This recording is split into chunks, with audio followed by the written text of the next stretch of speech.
just that. I'd like to call the meeting of the City Council to order. Today is Tuesday, May 26th. Thank you all for being here, those of you who are in the audience. In regards to public participation at this meeting, there are 3 ways to submit public comments. 1 is submit written comments by meeting day. 2, submit written comments during the meeting. And 3, attend the meeting in person. To submit written comments by meeting day, please email the city clerk and include public comment in the subject line. All comments received prior to 4 p.m. will be sent to the city council, and those comments received after 4 p.m., it's guaranteed that the comments may not be read out loud during the meeting. That's the first way. The second is during the meeting, you may visit dalycity.org agendas to submit comments using the public comment form to address the city council on a specific item, or during the public comment period, and such comments are delivered to the city council and the city staff during the meeting and may be read into the minutes at the time that they are received. And lastly, to speak in person, please complete a speaker card located at the entrance to the council chamber and submit it to any staff member as early in the meeting as possible. Can we all kindly please rise for the pledge to the flag, those who can? I pledge allegiance to the flag of the United States of America and to the republic for which it stands, one nation, under God, indivisible, with liberty and justice for all. Thank you very much. Please be seated. Madam City Clerk, may I have a roll call, please? Ms. DiGiovanni, Present. Dr. Rod, Present. Ms. Perano, Present. Ms. Manalo, Present. Mr. Sylvester. Glenn Sylvester present. Thank you very much. The next item is presentations, and tonight we have a few of them. We'll first start off with the Asian American, Native Hawaiian, and Pacific Islander Heritage Month. And I thought I saw her earlier, Miss Raina Mayafua. Yes, you did. Raina? She's always so humble, and Miss Raina, would you kindly come up to while I read the proclamation for you? Thank you. Hi, good evening. This proclamation is to acknowledge the Asian American, Native Hawaiian, and Pacific Islander Heritage Month, May of 2026. Whereas Asian Americans, Native Hawaiian, and Pacific Islanders, AANHPI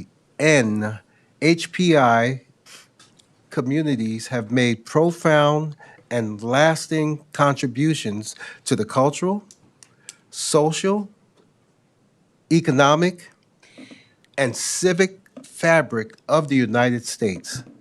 Whereas AANHPI individuals represents a rich diversity of culture, language, and histories, and they continue to shape and strengthen communities across the nation through leadership, innovation, and service. And whereas the month of May was designated as Asian American, Native Hawaiian, and Pacific Islander Heritage Month to commemorate the arrival of the first Japanese immigrants to the United States in 1843, and the completion of the Transcontinental Railroad in 1869, to which many immigrants of Asian descent contributed.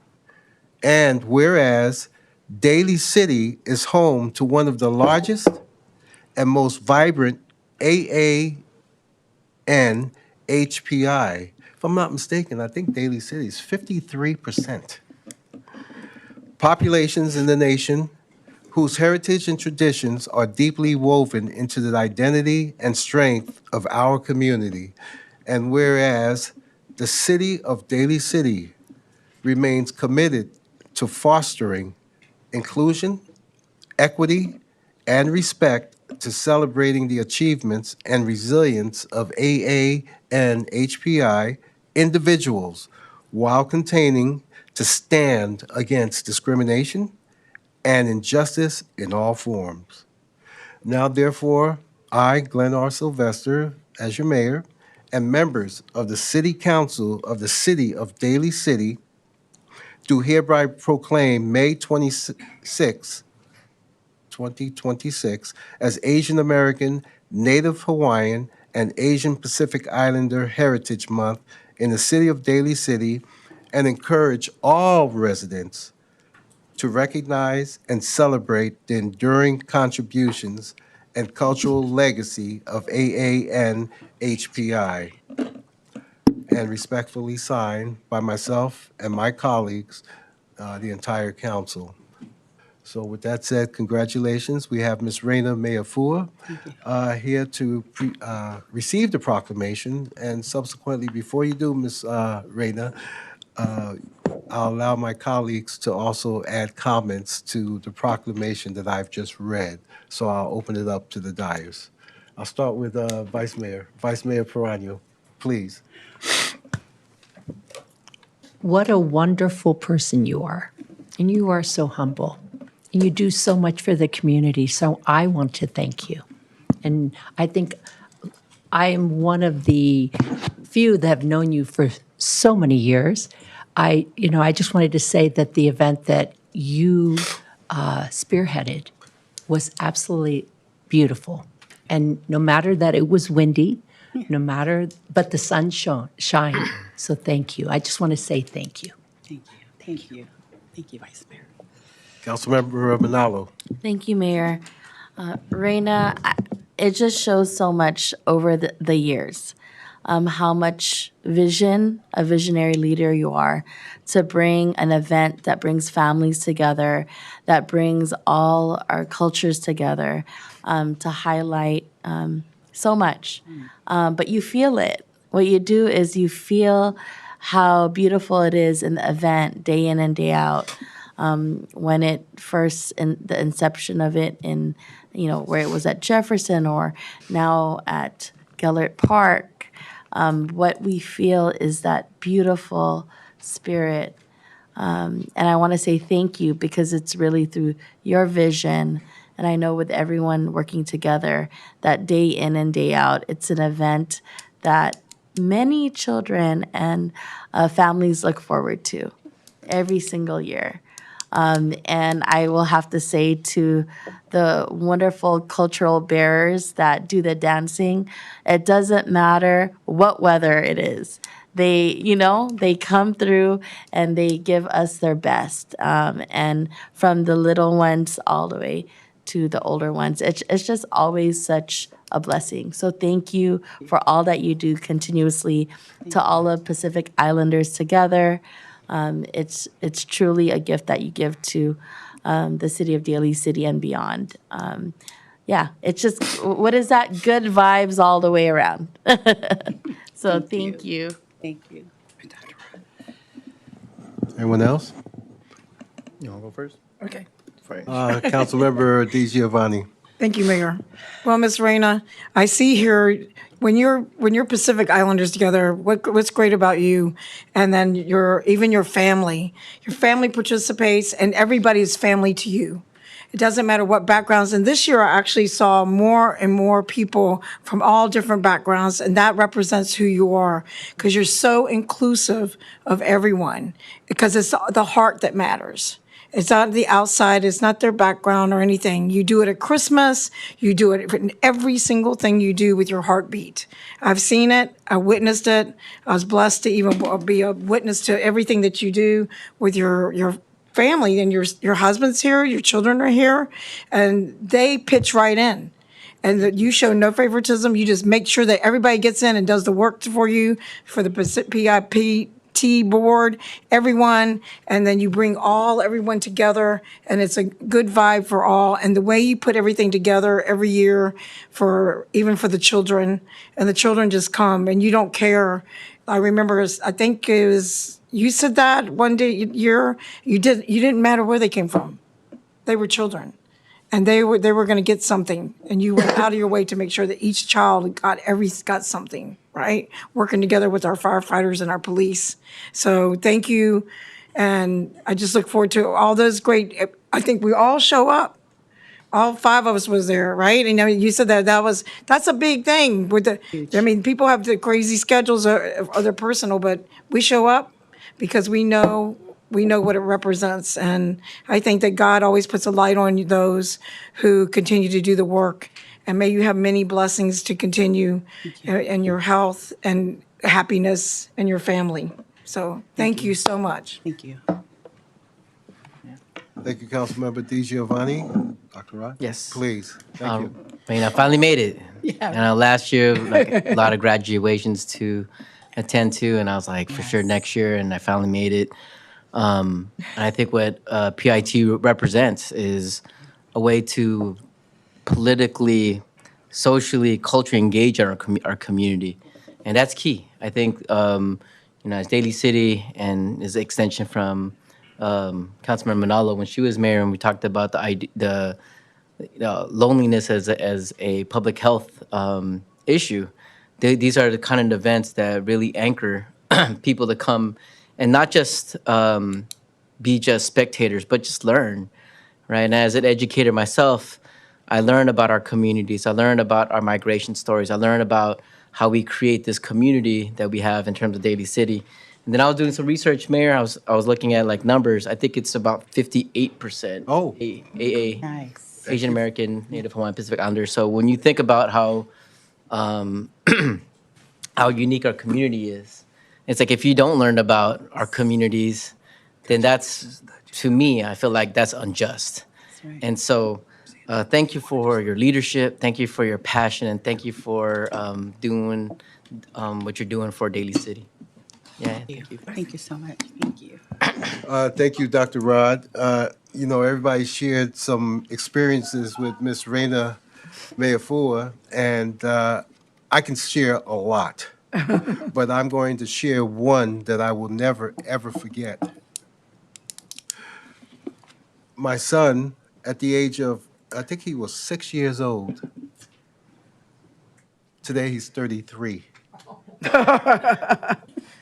And I came home from work one day, and my 2 daughters says, "Daddy, we signed him up for Pop Warner football." I said, "You did what?" And he suffers from asthma. And I was so upset. And Miss Raina and all the coaches took care of him. The coaches would run behind him holding his Inhaler. aerosol or Inhaler. The inhaler. Yeah. And the experience and going to some of the games and the love that has been basically instilled in not only for us as a family, but children in general, and all the work that has gone into all these children. And needless to say, at the age of 33 now, he doesn't need that inhaler. There was one coach. He's on Daly City staff also, and I remember him as well. And good things happen, and those are memories that I will never ever forget. Now, I am so happy that Daly City has you. South San Francisco does not. But they're welcome to come up here to Daly City at PIT and all the events. And I'm not going to mention other cities, but I'm going to say we are so fortunate, Ms. Raina. Thank you. So we really appreciate everything that you've done and all those things you continue to do. And it's very much appreciated, and I believe this proclamation is well-deserved. So with that said, before I present the proclamation to you, I'll open the mic to you to see if you have any comments. Yes, thank you. Thank you so much, Mayor Glenn Sylvester, Vice Mayor Teresa Pranos, and our council members. Before I do start, is it okay if I have these beautiful women that's behind me come and present you with our little culture lays? So this is a presentation, and it's part of who we are. O te mo te si ileve inga ma le whawhai le atua, mo le nei awa noa matungo fie, le mamale mo le pa ia, nei nei a fia fi. This signifies of who we are. This presentation signifies who we are. And I am overwhelmed with the praises. Only God is to be praised. And that's why I'm here today. Without him, nothing is possible. Without him, things like this would not be happening. I would never have met Cheese. That's what we called him back in the days, was Cheese. He was 6-year-old with the inhaler. I had to run around with this inhaler because my son also played Cheyenne. But I'm very grateful and very honored, very, very honored to be recognized and have a proclamation. I'm very honored. Very, very honored. Thank you to all of you for all that you've done for our city, our council members, our city manager, Tom Piccolotti, our city attorney, Rose Zimmerman, as well as our city clerk, Annette Hipona, as well as our assistant, Leilani. I cannot forget Leilani Ramos. Cannot. She does so much, as well as all the directors that's behind me. Because if I look behind me, they all know who I am. They're amazing. Every single director, from our firefighters, our police, our water, all the different departments that's here, our park, Denise that's back there, I can feel you throwing something at my head, as well as our HR, Natalie. There's so many great people in this city, so many great people, and I am so blessed to meet each and every one of them, starting from our staff, the folks that help with Shine, that was there from the beginning, opening up, setting up, towards the end, closing it down. Those are the folks.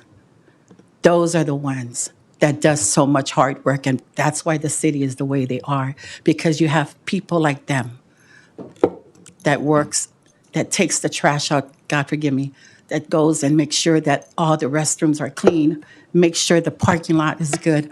Those are the ones back there that's keeping us safe and keeping us going, and that's why the city is the way it is. It's because of all of them behind me. That's why City of Daly City is the best city in the Bay Area. God bless you in all that you do. God bless you all that everything you've done for the community and the city. And God bless the City of Daly City. Thank you for this opportunity. Thank you. Wait, don't go anywhere. Ms. Reyna, thank you for your heartfelt words. I can definitely feel it. And thank you for bringing back the memories from the past. Yeah. Actually, my son, they called him Hamburger. But after a while, We called him Cheese. He graduated to Cheeseburger. Yes. And then they made it short. We called They him Cheese. Cheeseburger. I appreciate the adornment, and I've received some before in the past, and mark my words, one of these days when I attend one of your events again, I'm going to wear all of them. Are you sure? Yeah, I got a red and Okay, black you got to one. make sure you can hold them on your neck. Well, they won't be candy bars for sure, but again, thank you so much. So with that being said, I'll come on down and with the council, and we can take a picture together. Okay. Can I just mention one more thing? Please. Before I forget. I can't believe I forgot my PIT members, the Yes. families, for them. Without them, there would not be a RENA or a PIT without them. And lastly, the religious leaders, I have to thank our religious leaders that also they're here. Reverend Elder Ray Mongalez has been with me from the beginning. So I want to thank them before you hand me the proclamation. My apologies. So thank you. Thank you, Ms. Reyna. Okay. Dr. Rod? Did you want to have anyone come up? Oh, hey. Oh, yes. Can we have everybody come up? Pastor Ray, Sam. I see my kids. Boss, Cheyenne. Come on, everyone. Yes. Are my family members? Don't be shy. Come on, Sam. Omi. Omi. Come on. Hannah. Fanga.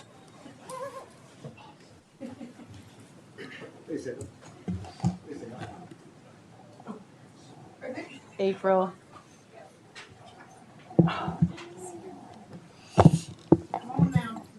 I'm not going to go.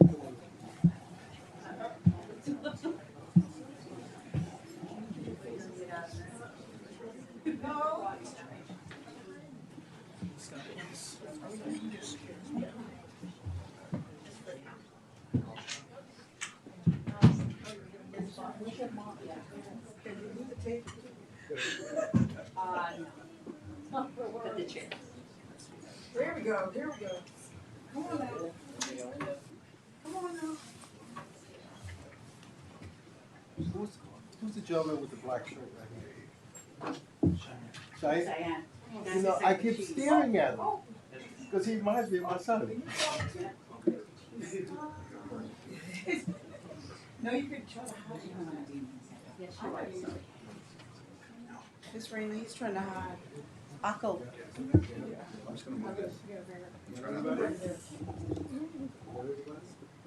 Thank you.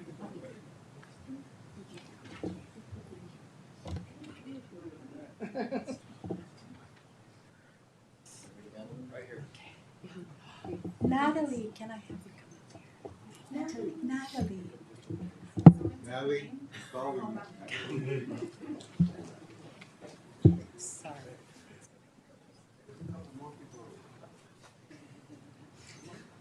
Hold on, there's a couple more. Okay. They're hiding. Oh.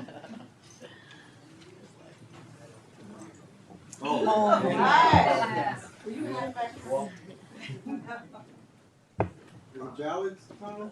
We got Get more. Uncle. Pretty good.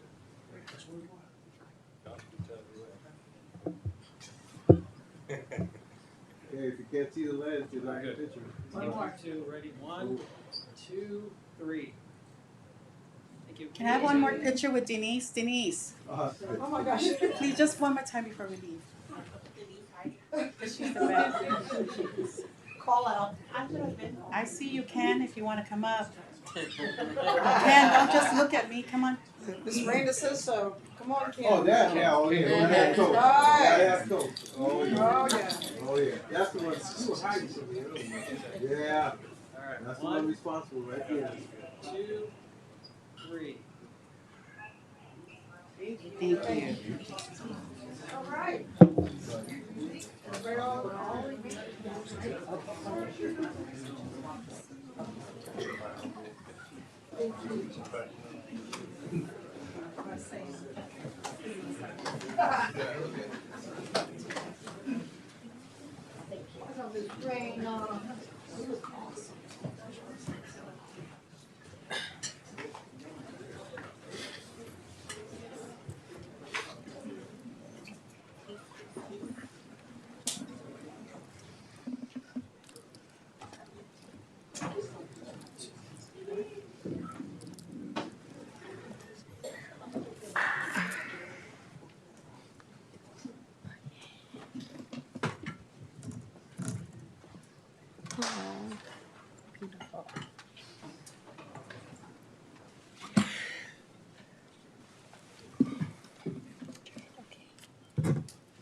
Thank you, ladies and gentlemen, for your patience.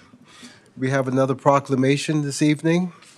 This is a proclamation proclaiming Jewish American Heritage Month. And to receive the proclamation is one of our own commissioners of a newly formed commission, the Women's Commission, to which Natalie helps facilitate all the meetings, and the vice chair of the commission, Gabriella Maxman, and Vice Mayor is going to present it. Thank you for being here, Gabby. Whereas Jewish Americans have been an integral part of the American story since the founding of our nation, making enduring contributions to the arts, sciences, public service, law, business, education, and the advancement of civil rights. And whereas in April 2006, the President of the United States proclaimed the month of May as Jewish American Heritage Month, a designation that has been reaffirmed annually to recognize the profound impact of Jewish Americans on our nation's history, culture, and progress. And whereas throughout Jewish American Heritage Month, communities across the country commemorate this occasion through educational programs, cultural events, exhibitions, and civic engagement that celebrate the rich heritage, resilience, and diverse experiences of Jewish Americans. And whereas Jewish Americans represent a vibrant and diverse community connected through cultural traditions, shared history, and values such as justice, learning, service, and compassion, which continues to strengthen and enrich American society. And whereas Daly City remains committed to fostering an inclusive and welcoming community, standing firmly against anti-Semitism and all forms of hate, and enduring that Jewish Americans, along with all members of our diverse community, are respected, valued, and fully included in the civic and cultural life of our city. Now, therefore, Glenn Sylvester, our mayor, and the members of the City Council of the City of Daly City do hereby proclaim the month of May 2026 as Jewish American Heritage Month in the city of Daly City, and encourage all residents to recognize, celebrate, and honor the enduring contributions of Jewish Americans to our community and our nation. Thank you, Vice Mayor. And at this time, Ms. Maxman, before we present you the proclamation, I'll open it up to my fellow colleagues for any comments. I'll start off with Councilmember Manalo. Thank you very much, Mayor and Vice Chair of the Women's Commission. It's really wonderful to see you. Being able to, and I will say to Mayor Rod, when having the first time the Jewish cultural event here at City Hall was really beautiful. So I wanted to say thank you to Dr. Rod for that, but also your leadership, Gabby, in that respect. And with the Jewish Community Relations Council, all of their programming and making sure that anti-Semitism that is at the forefront of making sure that everyone is treated fairly and that we never go back to the past. And that has to continue here in our communities. And it's wonderful also to see your daughter be active as well in that activism. And so we celebrate and thank you for the contributions Jewish community, Jewish American community has given throughout the years in all the fields. And definitely stand strong in solidarity that there should never, ever go back to what has happened in the cruelty in the past. So, yeah. But thank you for bringing in the music the culture and the food during that really beautiful time here, right behind us. It was really wonderful. So thank you.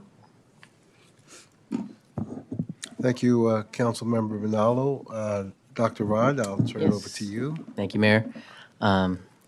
Gabrielle, welcome back again. I just want to say thank you, and I believe in these resolutions are not empty. I always feel like when we do these resolutions, it's an invitation to understand more about of a community and culture, and I feel like the more and more we have an understanding of like history and culture and identity, then it recognizes our shared humanity. And I just want to say thank you for the work that you've done, both on Women's Commission and for the Jewish American community, and and helping us understand in Daly City. Thank you, Dr. Rod. Councilmember DiGiovanni, you have any Thank you, comments? Mayor. Well, Vice Chair, you'll be chair soon, I'm sure, Gabriella Maxim, you sharing your personal story is one of the ones that I carry with me all the time, because I think when people share their personal story, they feel that more of a connection. And you and your husband, by sharing everything, and although we didn't walk that walk, all of us had a different walk in life, but where it leads us, and some of us never even know. And as you know, then before my dad was passing away, he was the last one. And that's when I found out that there is a such thing when people ask about the culture versus the religion, they need to understand about, like, there's many mixed things. And then when finding out that I was Jewish Italian, and then a lot of things made sense about human rights, and then how you're raised and your foundation. And that's a reflection of who you are in your family. And then you radiate that in our community and raise it up a higher level, because it's a small, minute, I don't think people know that the population is very small. And when you have 2%, 3%, it shouldn't matter about numbers. People say numbers, oh, the so-and-so's is 80% or 30% or whatever. I think putting a number on people's culture, it kind of like diminishes them, because it doesn't even matter if it's just one, because we've lost a lot, as you know, in Daly City, a lot of survivors, children, and then we still have some in our community, but it's been diminishing over time, and they need to feel like they're included as well. And then you can have that sense of bringing that together. And I do look forward to, I know that Jonathan has been trying, and I brought it up a few times, and now that you're vice chair, Ms. Maxim, that it would be nice if he said he would like to still come and let people know what holidays, and then he has the classes, JCRC, to offer our city for free, and the education, as you know, and with the mayor of Belmont, and have them come, because for people have like you said, have a better understanding of what it is and how important of, like, they think it's Hanukkah. It's not. It's Rosh Hashanah. And those things need to be, as you know, we have a trustee on our library board, and that to coincide and make sure that we don't have meetings, and that it's not done on purpose, but we need to recognize that and let them people know about what these holidays are, the importance of it, and that, so people know, and that we need that time out for everyone. So I thank you, and then, Mazel Tov and Toda Rabbah. Thank you. Thank you, Councilmember DiGiovanni. I'll make the next comment, Vice Mayor, if you don't mind, because you're going to present a proclamation. Ms. Maxman, I've known you over the years, and your perseverance and patience and spreading information, I've realized, and this is what I get from you, you're not biased. Basically, you provide all the facts, and then I've made my own decisions about certain areas, and I thank you for that. To echo what Councilmember Manalo said earlier, I go back to April 13th of this year, and that was when your daughter appeared before the council and received a proclamation. Your daughter, who is attending St. Ignatius College Prep School, came to council and asked that we present a proclamation for human trafficking awareness. And the ideas that she brought forth, I mean, we can't think of everything. And it's excellent ideas, putting information in schools, putting them awareness bulletins up in restaurants, putting it on transit vehicles.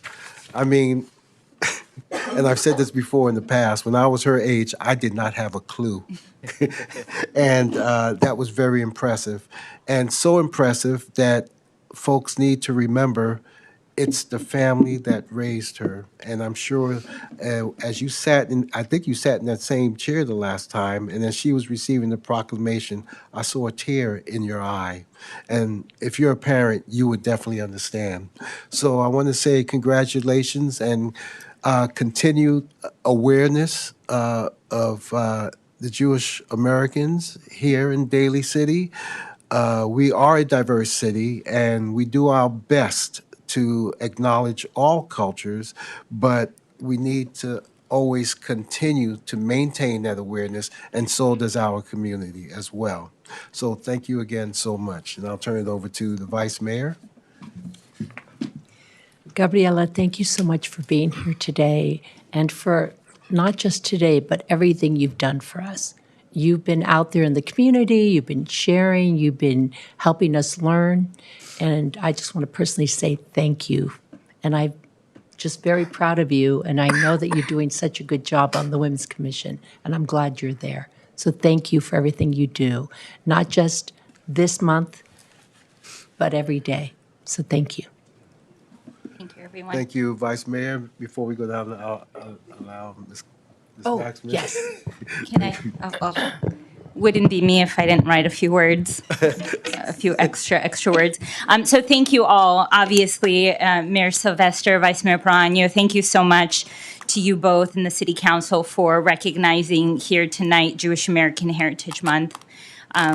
Receiving this proclamation is so deeply meaningful to me, not only as a Jewish woman, but also as an immigrant and a mother and someone who cares deeply about this community and the connections that we all share.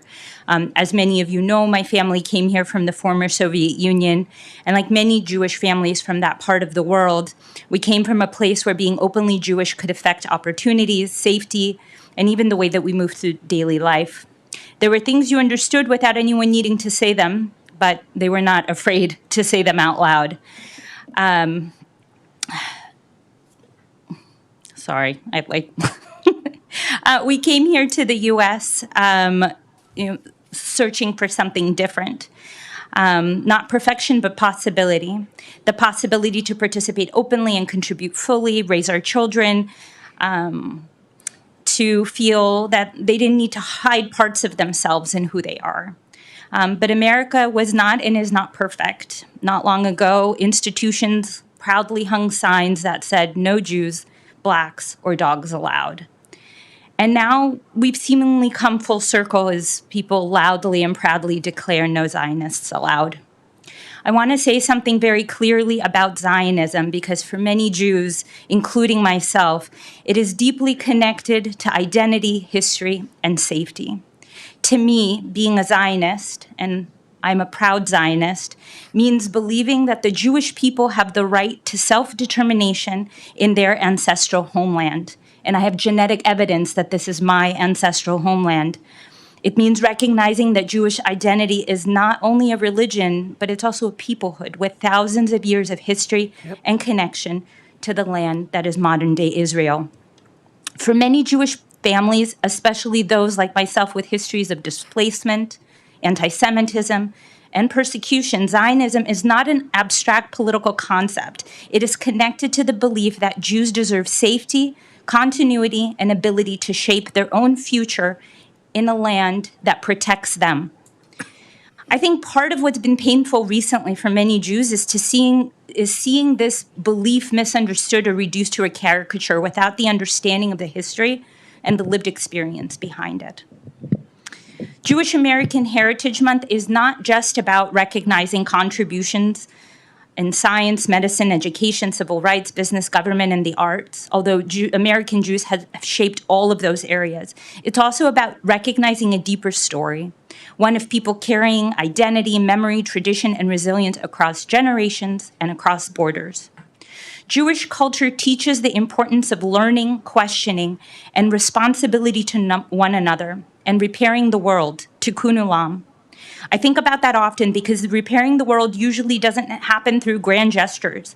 It happens through how we treat one another locally, through public service, through creating communities where people feel seen, safe, and connected. This is one of the reasons why I care so deeply about civic life here in Daly City. At the same time, Jewish American Heritage Month reminds us that pluralism requires effort. It requires listening to one another. It requires curiosity instead of assumptions. And it requires protecting the dignity of people even when we disagree. As a parent, one of the greatest gifts I hope we can give our children is the confidence that they can be who they are fully, belonging to the fabric of America, and fully being able to be themselves. They can be both proudly and openly. And this is the promise that my family believed in when we came to this country. So I thank you again for this honor, for this proclamation, and for recognizing the Jewish community here in Daly City and across America. I'm grateful to stand here tonight representing not only my own family's history, but generations of people who've carried hope, identity, tradition forward so their children could live more freely and openly. My husband and I are here as a result of people who were able to survive through tragedy, who were able to run and hide during one of the most barbaric times in our history. So I'm proud to be here as a survivor, and I'm proud to be here as a resident of Daly City. Thank you. Thank you, Ms. Maxman. Very touching words. With that being said, I'd like to present you the proclamation. And if I can have the Director of Human Resources also come up and accept the proclamation with you as representative of who you represent as well, and that's on the Women's Commission, a newly formed commission. Thank you. Oh, sorry. Thank you.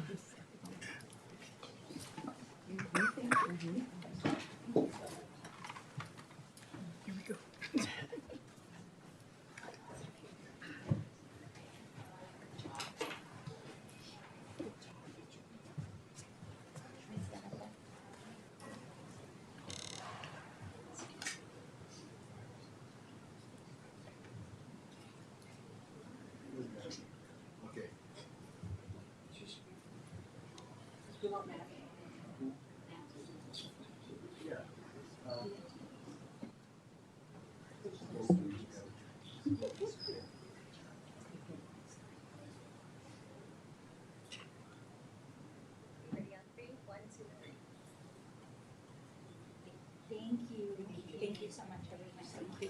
Thank you.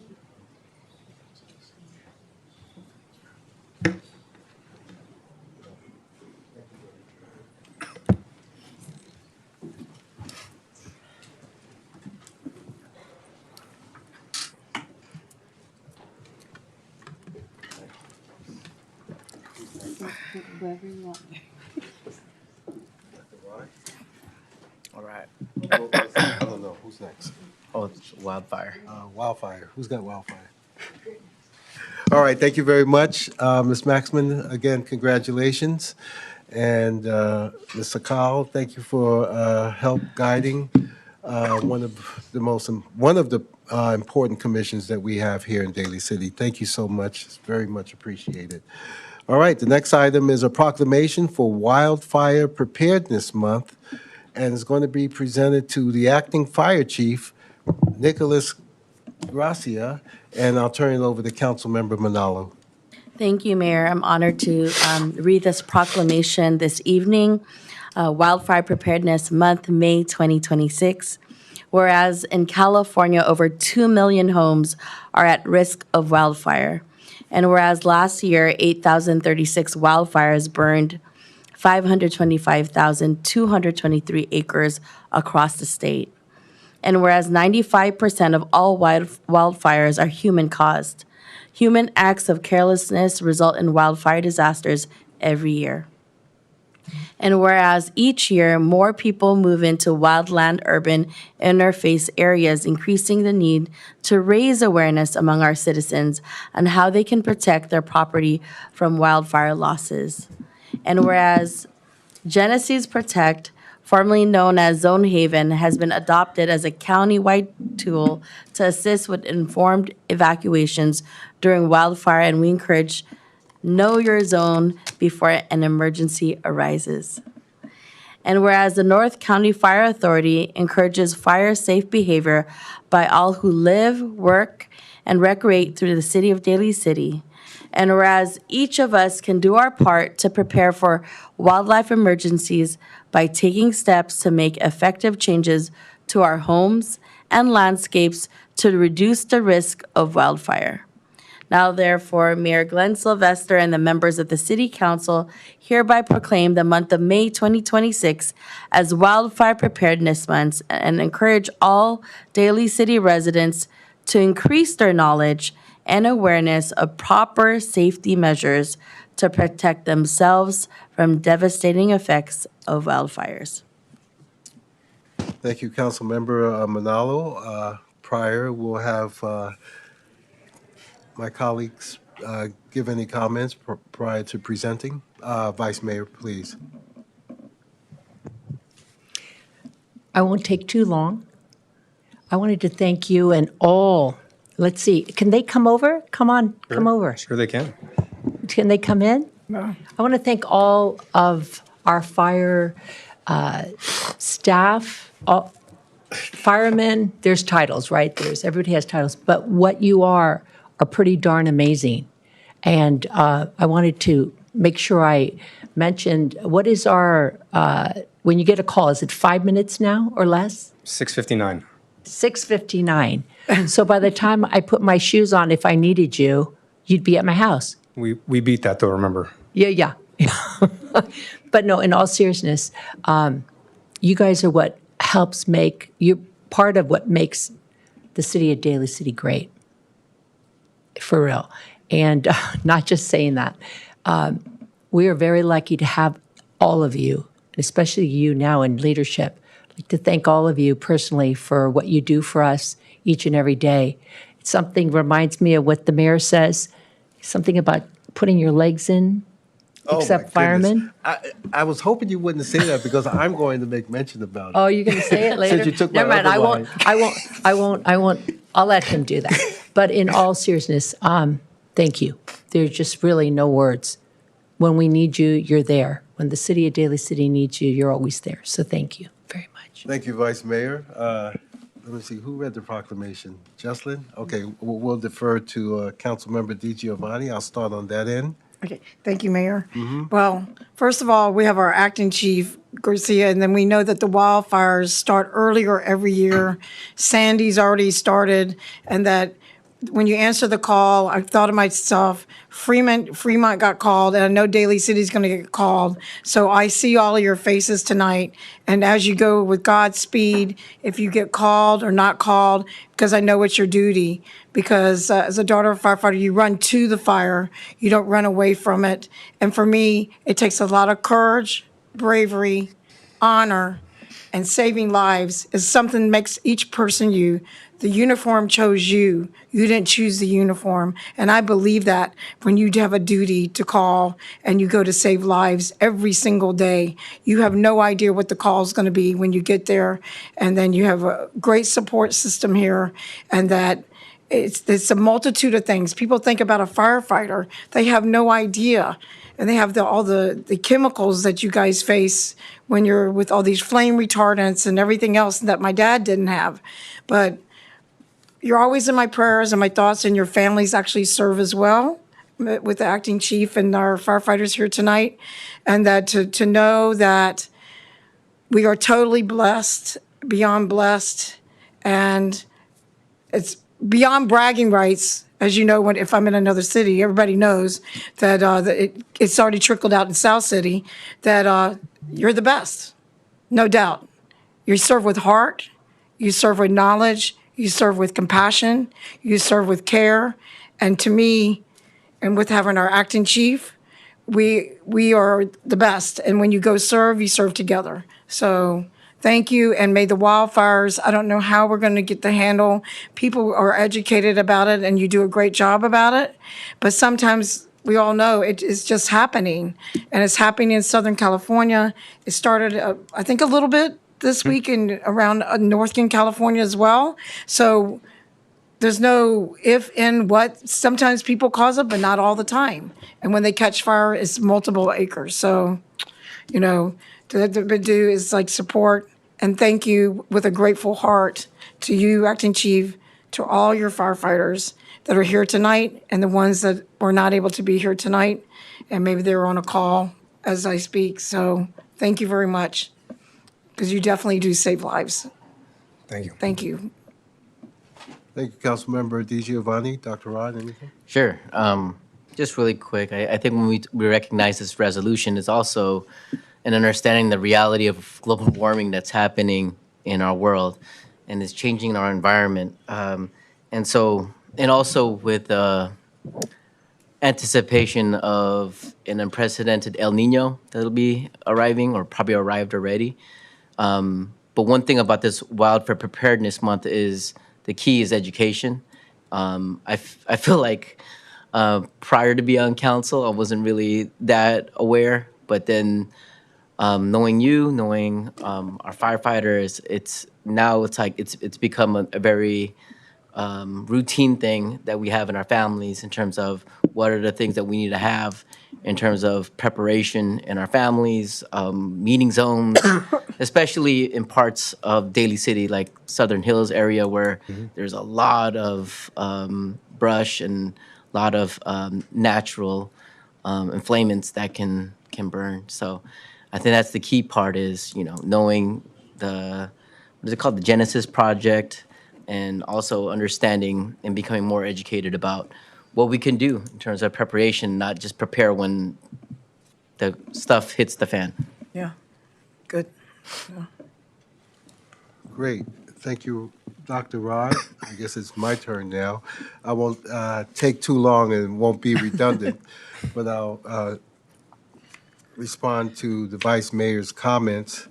The Vice Mayor says that, I think within 6 minutes and 59 seconds, that's the time you have put on your shoes, right?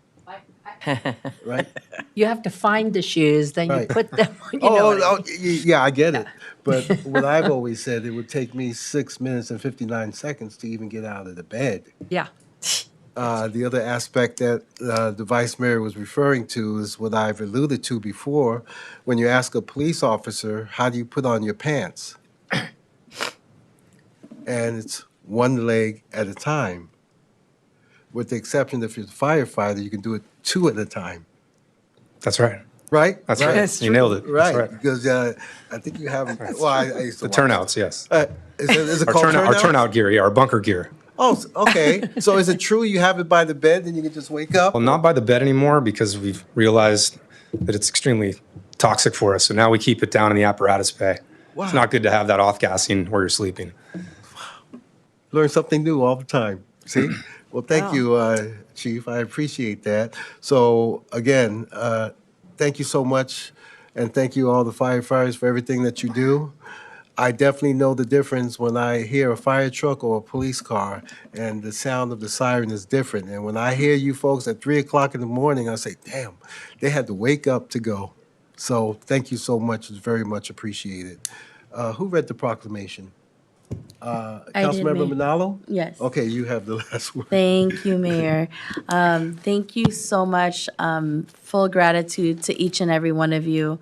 I'll say this, I've seen you all in action where the education around wildfires are happening at Southern Hills, as you mentioned, Councilmember Dr. Rod. And seeing that and seeing residents come and get that information is so useful because those are the, information they need to hopefully get that knowledge and prevent it.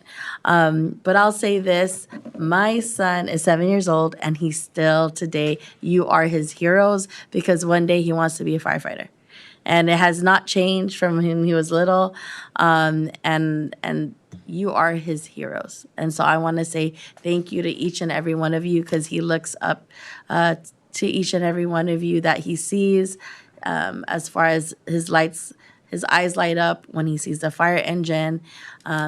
When you see a little kid want to be a hero like you all, it's really wonderful. He doesn't want to be a council member. He doesn't want to be mayor. He wants to be a firefighter like each and every one of you, risking your lives for us making sure we're safe. And it's true when we see how much climate change has happened. I grew up in Daly City. It was a lot more foggier back then when I was growing up, and now there's less fog. And so when you see less fog, obviously there's more opportunity for heat and everything. And so thank you. We'd love to know, I think one question I do want you, Acting Chief, I like to say that, Acting Chief Gracia, is can you explain what the Genesis Protect is, so those listening, and something called Stonehaven? Yeah. Because I read it out loud, but those watching, Yeah, I'm happy to please explain share. that. That's a perfect segue for me to talk about, because I was just going to briefly say, of course, thank you for the proclamation. It's nice to have the awareness. There's a lot of great data points in there, over 500,000 acres last year alone. And it's very likely that this year is going to burn very aggressively as well. It's just something that we deal with now. And as Chief O'Brien, who's the senior man, could attest to back there, it used to be an option. We didn't used to have to always go to these vegetation fires. And now we have a state-sponsored engine. These gentlemen behind me, they'll go out for 2 weeks at a time. So go out for 2 week stretches away from their family. They'll know the general area of where they're going, but you never really know what you're getting into. So it's just another one of those things that we have to deal with in the modern fire service. But to answer your question, there's two things there. There's SMC Alert, which are those little text messages that everybody gets. It says, the highway's closed or stay away from this area. And then there's Genesis and Stonehaven. In that program, and these are both voluntary, that program, if you go to our website, northcountyfire.gov, you can find the links for all of this. But what that program does is it updates if something's going on in your area. So we have the county broken down into different segments. If you were to zoom out on this Stonehaven, you'd look at it would look like a big puzzle, a bunch of map pieces. And so it might have like Daly City Zone 1, Daly City Zone 2, and so on. And it will tell you in that area if there is something going on. So if there's something major and we have to put an alert out, and we might be working with our Department of Emergency Management through Redwood City, we would update Stonehaven if it was serious enough, and we would also send out an alert on SMC Alert. And those are two things that we're trying to get more anchoring into the community with, because they are voluntary. And so we just had a meeting about it with our command staff. We're going to be making some changes and trying to make a push for the cities in the north end here to really get community buy-in, because right now it's very low in the county of people who participate. But it's something really important, and we think that has a big value. So you're going to be hearing more about that. I won't do the big reveal now, but we're going to try to create some goals to have the best participation in the county. Thank you. That's super helpful. So one is SMC text, that's the alert that we That's right. all sign up for. And then Stonehaven is basically understanding, what zone am I in? Yeah, So when so I look at a map, I know. Yeah, oh, and it's not you don't need to exactly know the number or the coding of the zone, but it's nice to know where you're at, so that if you were to go to the website and look at your zone and say, hey, I know I'm right here, I can click and see, hey, is something serious going on here? And then you can stay informed. So this is to try to help mitigate some of the, panic that sometimes sets in when an event happens. Oh, thank you. Yeah. Knowledge is power. So Look at that right appreciate it. there. Perfect. That's our website. Thank you to whoever did that. And we're also, like I said, in the process of kind of updating that as well. So more to follow. Well, thank you.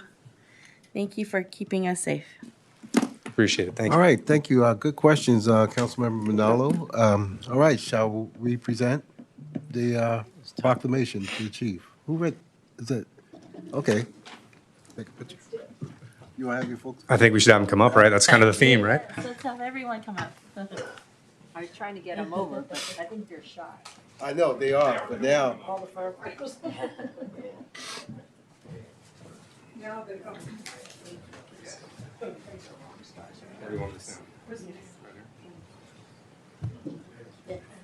in the middle.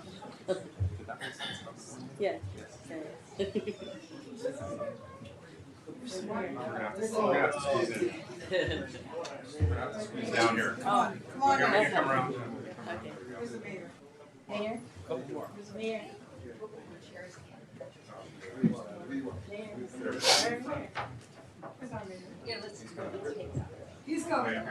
Mark, can you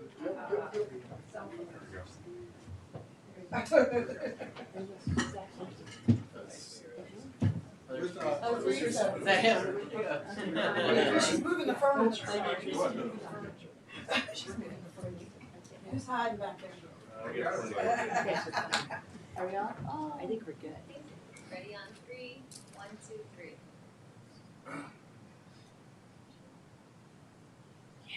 Yeah.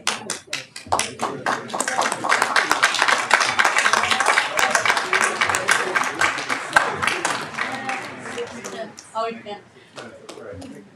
faster 90% of the time?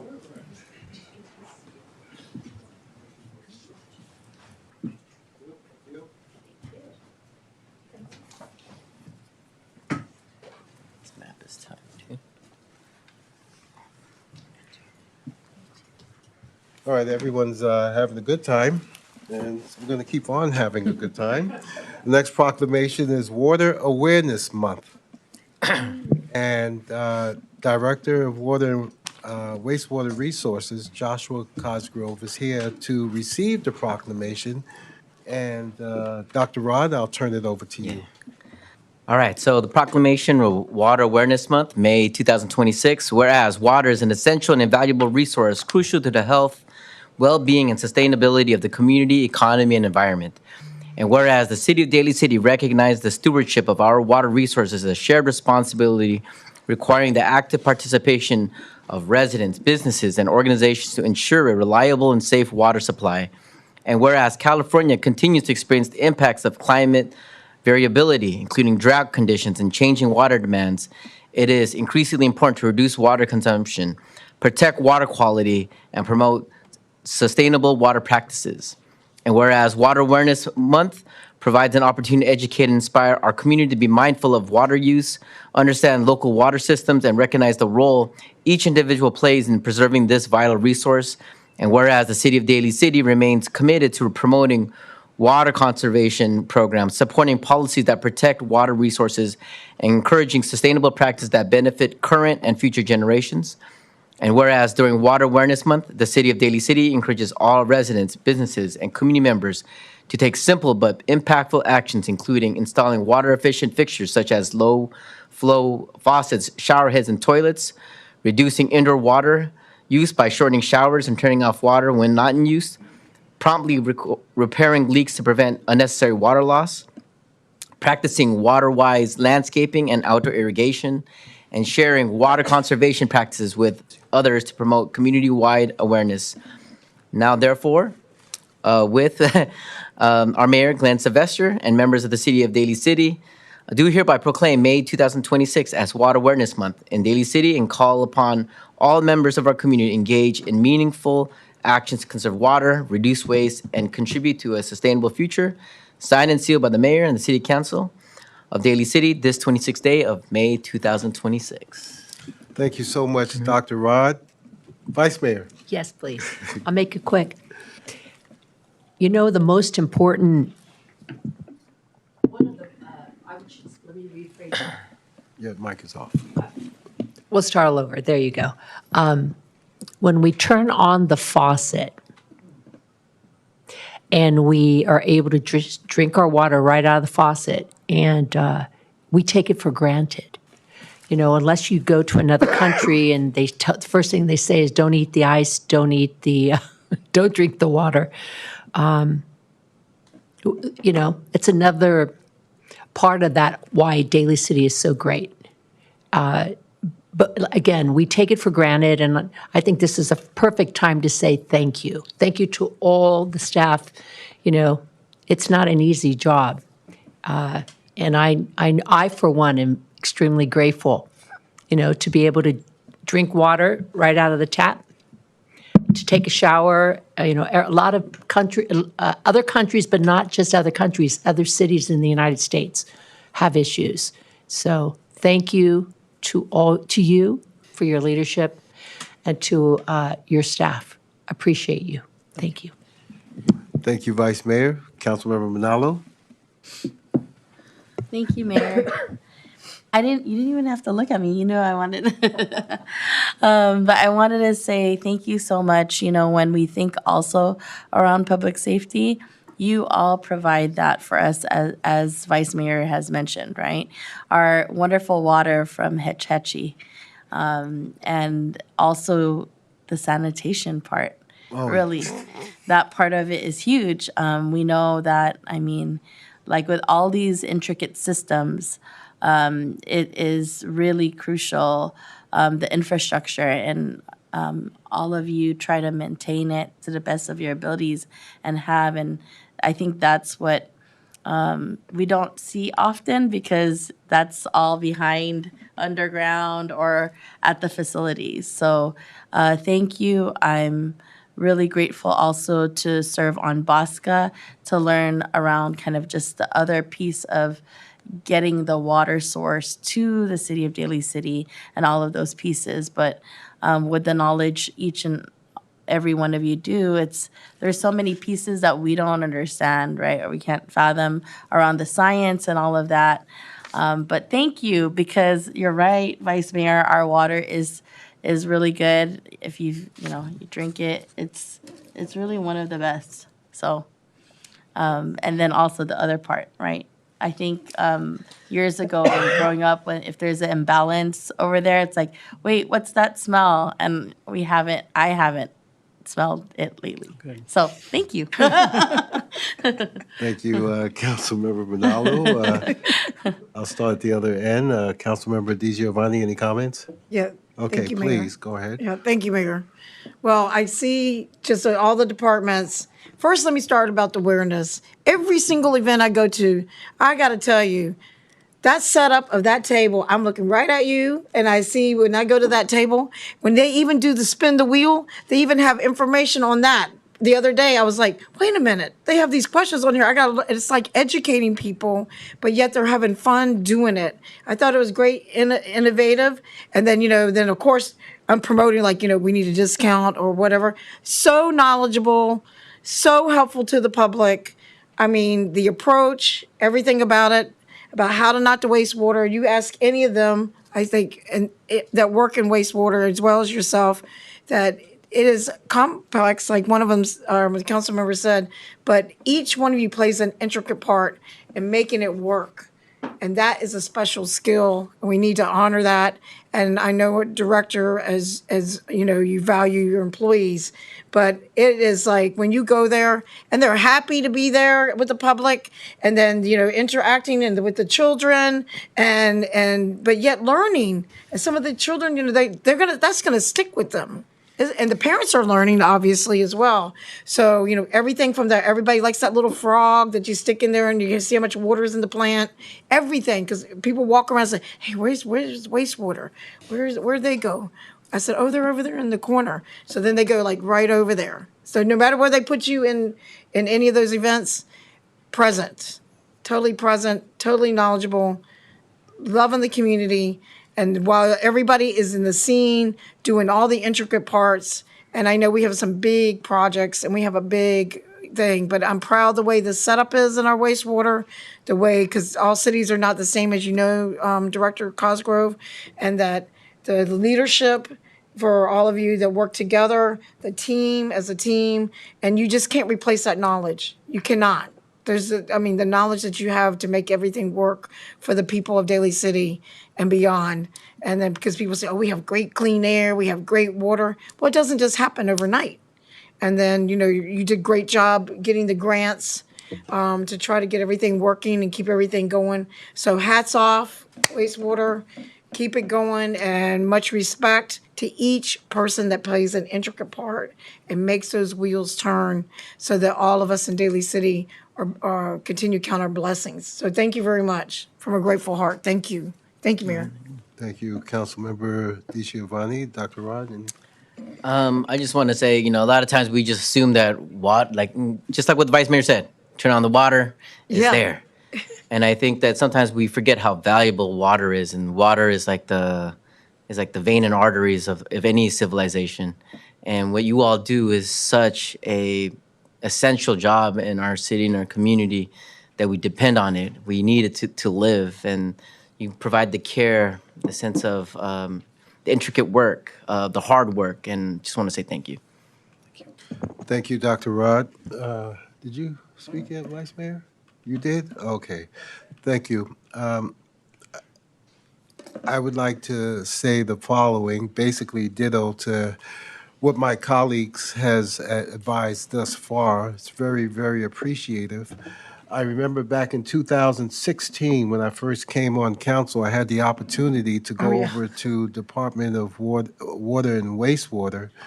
And all the years I've been in Daly City, I never knew what was going on behind the scenes. I think, Yeah. where's Tom?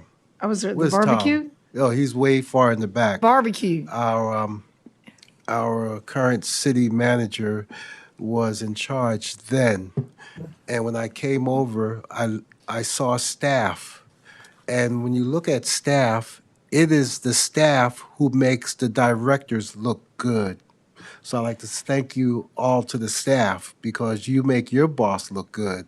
And I saw that by the way Yeah. the previous director treated staff, and I found that that was very, very important. And that has not changed. Under your leadership, Mr. Cosgrove, it seems like staff is very happy and things are going as the status quo. Now, I do remember something, I think it was about 6 or 7 months ago, or was it a year ago, when we had the employee appreciation? Uh-huh. And I'm kind of leading to what Councilmember Manalo says, not just the water that we get here in Daly City, which I consider the best drink in the world, there's the wastewater aspect. You never ask a subordinate to do something that you yourself as a boss won't do. And I know there was someone among staff who volunteered to go down and take care of that, but at the same time, I don't know if it was Tom or somebody, one of the bosses, hey, I'll go down there. So that's very impressive. And I think as that goes throughout Daly City and all the various departments, you, the directors especially, you're sending a clear message that staff is the one that makes you look good, and everything comes out much. Wrong metaphor. Everything comes out. I mean, but but it's very much appreciated, and we see it. So, thank you, Mr. Cosgrove, and with that, I'll turn it over to you. Well, thank you very much, Honorable Mayor, Vice Mayor, and members of the City Council. That saying is one from our city manager. And he taught me that never shy away from what you ask your Excellent. fellow team members to do. So, Thank you. yeah, and thank you, City Manager Piccolotti, for your leadership. Thank you all for your leadership and support. With me is members from our department, from every part of the department, those that clean sewers, those that maintain and fix the drinking water system under the streets, those that operate, maintain the wastewater treatment plant. We all very much believe in our mission, which is to provide clean, high-quality drinking water to the residents and businesses of Daly City and to prevent pollution from entering our environment. We very much believe in that mission. We very much believe in water awareness, and we appreciate this opportunity that you have given us to do that. Thank you very much for your support and your leadership, and we really appreciate it. Thank you. Wow. Very well said, Mr. Cosgrove. Thank you so much. Congratulations. And we'll have your folks come on up and grab a picture. Here we go. We got it like, I don't know, what was it, 10 times that time? We're working out. I remember that.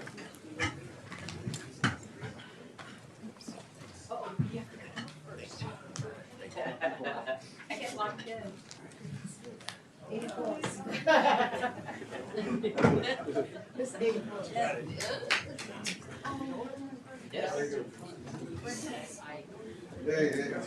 Back again. Oh, I forgot to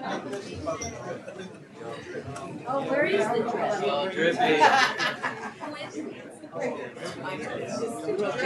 It's a secret.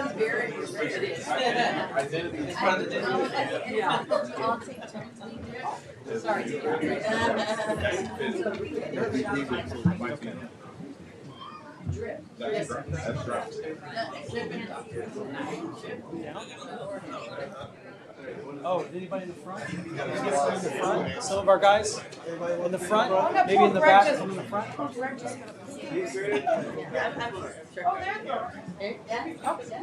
hey, Erica. Hey, Eric, glad to see you. Pretty good. Oh, look at them behind in the back.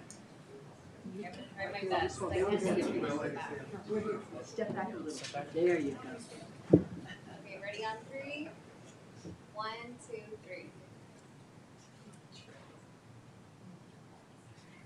Thank you.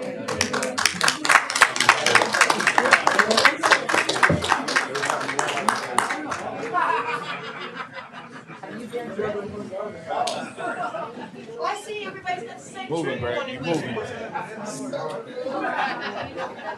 got the same thing. Thanks, everybody.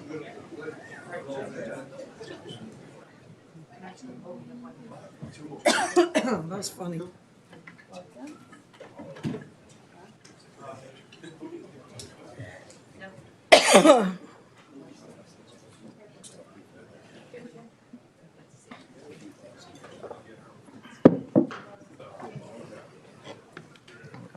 It's a good workout.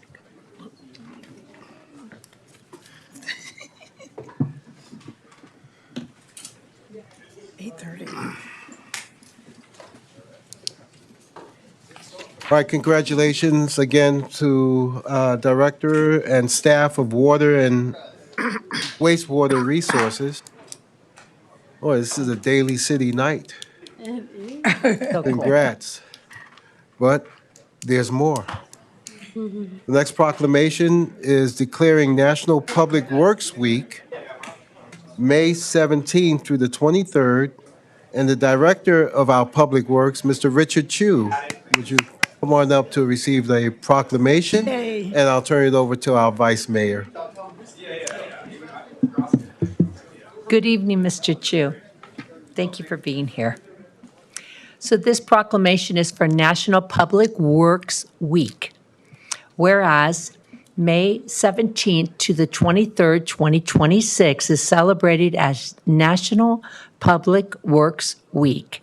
And whereas National Public Works Week is a celebration of the dedicated public works professionals who provide and maintain the infrastructure and services collectively known as public works.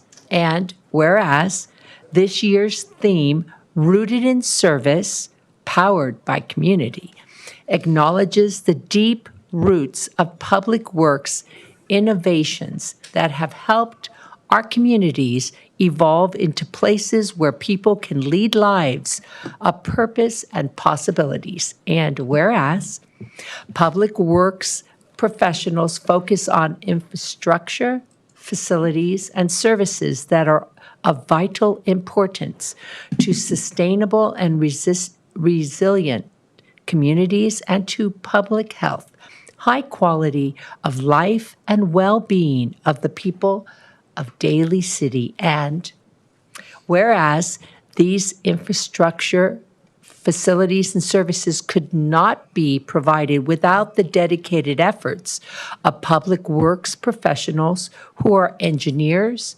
managers, administration, maintenance workers, mechanics, custodians, and employees at all levels. And whereas public works professionals are motivated to serve the communities that they love and that power them to always do their best as the health, safety, and comfort of this community greatly depends on the efforts and skills of dedicated public work employees, and whereas it is in the public interest for the citizens, civic leaders, and children in the city of Daly City to gain knowledge of and to celebrate the quiet work these professionals do that make life better for all of us.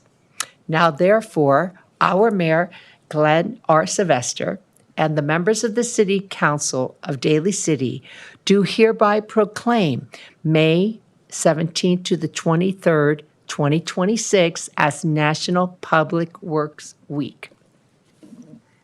Thank you, Vice Mayor Perano.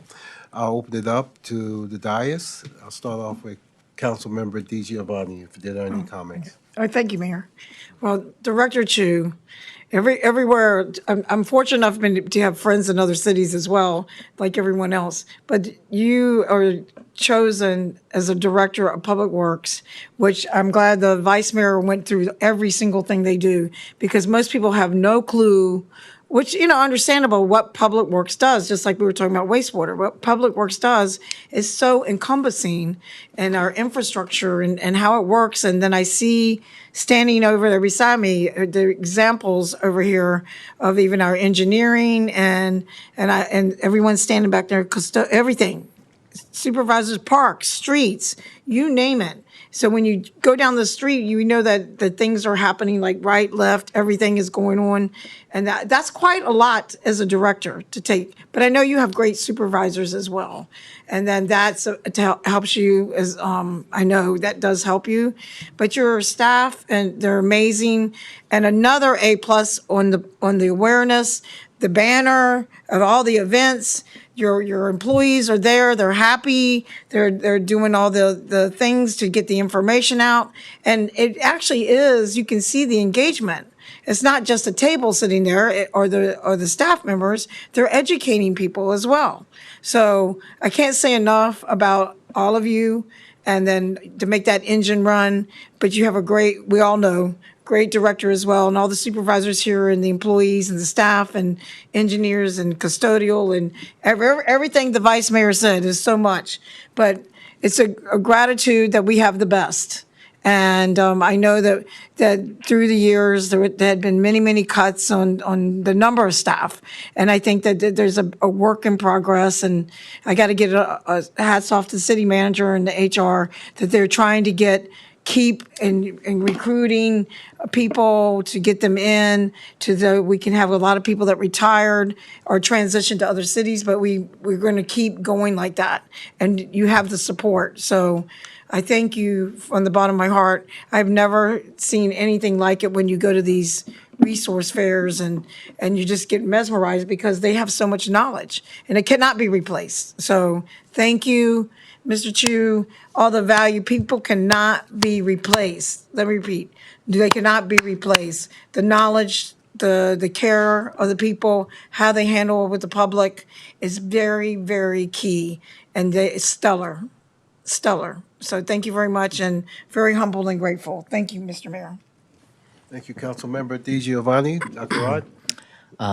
Mr. Chu, I just want to say, one thing that we tend to take for granted is our public, actually all the services, but then I think one thing that I do, what I think Public Works does is, when we think of a community, we think of how do we make a house a home? And sometimes it's the upkeep. Sometimes it's making the infrastructures work. And these are the essential things that make us look good here on the dais, right? And if the public sees oh, there's a pothole here or there's something there, and what they want to see is the basic necessities of seeing their parks clean, our streets paved, and you all do that. And I just want to say thank you from the bottom of our hearts. And these are very, very everybody tonight are all essential in terms of making Daly City, Daly City. I agree. Thank you, Dr. Rod. Councilmember Manalo? Yeah. Thank you so much, Mayor. Thank you, Director Chu, for your leadership and your entire team. I think that we look at the intricacies of cities as well, there's public works, whether it's around making sure there are no trees that have fallen in the streets or making sure we're prepared for what lies ahead with storms or whatnot. All of these pieces are so important. And so thank you for all that you do and all that your team does because as Councilmember Rod said, like these are, we don't really see it on the daily or we're not there, but it's really also keeping our community safe and that in the forefront. And so thank you for keeping our community safe. Thank you. Thank you, Councilmember Manalo. My turn, because you read the file. Mr. Chu, thank you so much. The way I take it for Public Works, they handle everything that's left over that other agencies, they specifically in specific areas, but Public Works is, you handle everything. And I see part of your staff there in the back, your engineers, Venus. I just wanted to say, and, Vice Mayor and I are part of this committee for illegal dumping of trash. Well, who handles that? Public Works. And we're working on a program now. And it's these little things that folks may tend to gloss over, but it's just that little thing that really contributes to keeping our city and its infrastructure safe. Every year we go through a budget, and one of the things I look forward to is slurry seal. And sure enough, Public Works, they already have it all lined up. Well, for the next 3 years, we're going to be doing this, we're going to be doing this, we're going to be doing this. And that takes time and money, designing and engineering, which I think is very, very important. I remember I always try to give personal experiences, and you think you know it all, but I once asked my boss, "How do you know everything?" And the boss says to me, "I don't, but I surround myself with people who do." And I remember one time I had questioned the city manager, it wasn't you, Tom, and the protocol for raising of the POW flag or the missing in action flag. And I thought I knew the protocol, but after speaking to Mr. Chu, who answered the question just like that, I mean, there's so many other things, and yet this is very, very important, but I got another metaphor. People tend that what's important to them may not really be important to others, but you handled it very well. There's something I've always learned. It's called pole vaulting over mouse turds. And it took a while, but I think that's how you handle things and provide answers, and especially when the council has questions. You're very patient and you work with us, and I'm definitely appreciative of that, and including your staff who is always there for us. So thank you so much. This is a proclamation well deserved. So thank you, Mr. Chu. And I'll turn it over to Vice Mayor for final comments, and then we'll turn it over to you, Mr. Chu, for final comments. So, Director Chu, I'd like to thank you, as we all have, and really, a great leader. You have wonderful staff, and, our city, it looks good. We're used to seeing that it looks good and the place is maintained. It's because your department covers a lot of distance in the city of Daly City to maintain it. So for every single one of staff in your department, thank you. Thank you so much. And I see some of your staff here, which we will get to greet to thank you in person. But I'd like to take this time to remind people that you cannot fix Mission Street. That's correct. That's correct. Because Right. when Dr. Rod said, well, the potholes, I just want to remind people that that belongs to the state. You would if you could, but you can't, so you don't. I just want to make sure people understand it's not because you don't want to fix Mission Street. But I wanted to say, yes, it's been my honor to sit with all of you. Venus, thank you so much, and Leilani and the mayor and a lot of different departments. And I will just share one little story about the garbage. So I was on my way to church up hillside, and there was this moving truck. Just thought I'd throw it out there. And they had something leaning against the wall. So I stopped and I kind of went, hi, you can't leave stuff here if you're moving. So they explained to me that they didn't do it, but that's okay. The city would pick it up anyway. So I kind of explained to them, it's, but you have a good reputation of helping keep Daly City clean. So I wanted to thank you for that. But not just that, the buildings, everything that all the staff does. So thank you. Great. Mr. Chu? Great. Thank you so much, Mr. Mayor, Vice Mayor, members of the City Council. I really feel honored and it's such a privilege to stand here in front of you representing the public works staff. It's really them that deserve all the recognition. I feel so fortunate and lucky that I have a great job working with all these great individuals. Each and every one of them, they have a strong desire to service. And that's why this year's theme, Rooted in Service and Powered by the Community, really exemplifies the public works staff.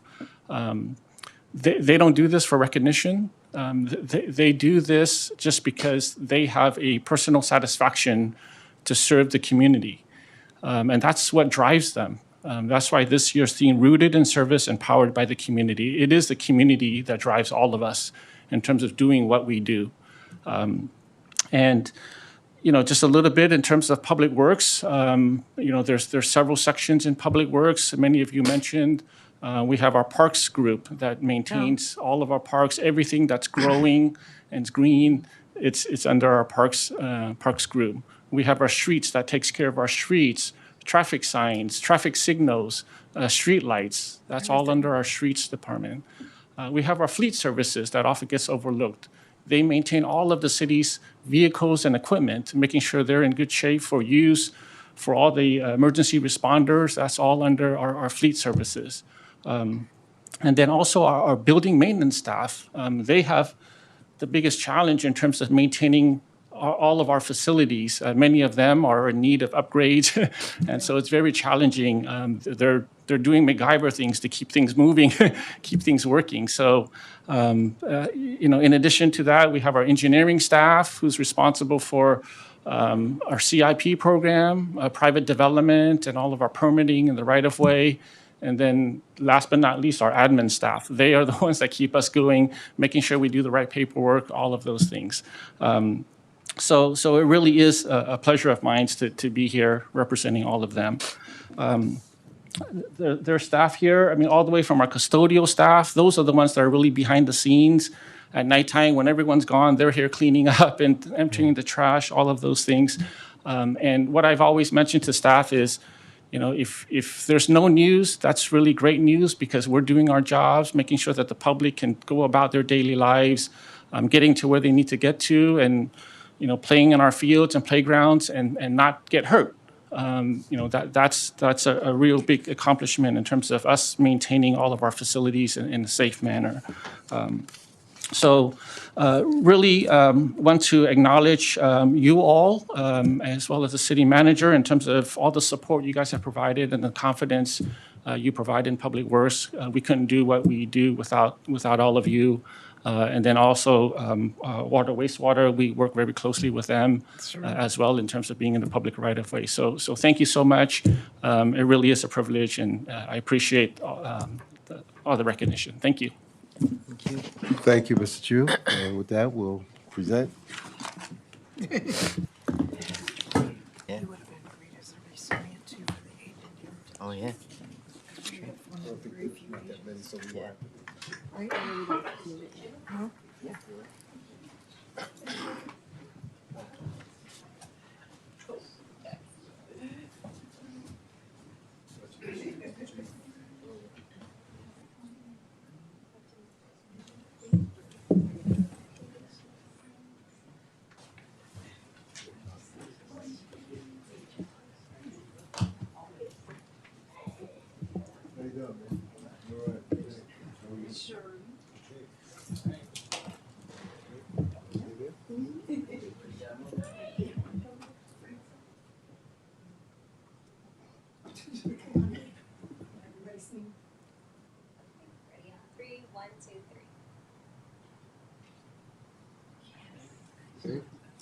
Ready on three. One, two, three.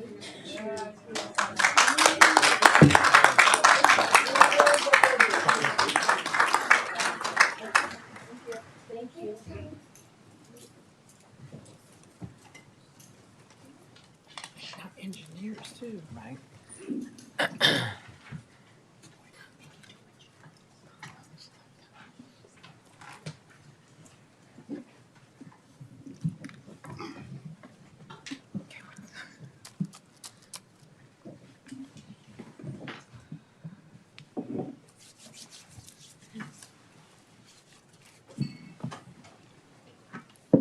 Okay.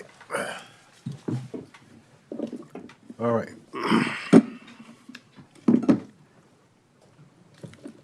All right, ladies and gentlemen, thank you so much for your patience. That concludes the proclamations for this evening.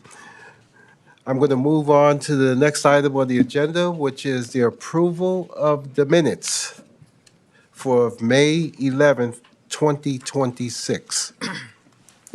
Mayor, before. Vice Mayor? Yes, sir. Before we proceed with that, I had a quick question.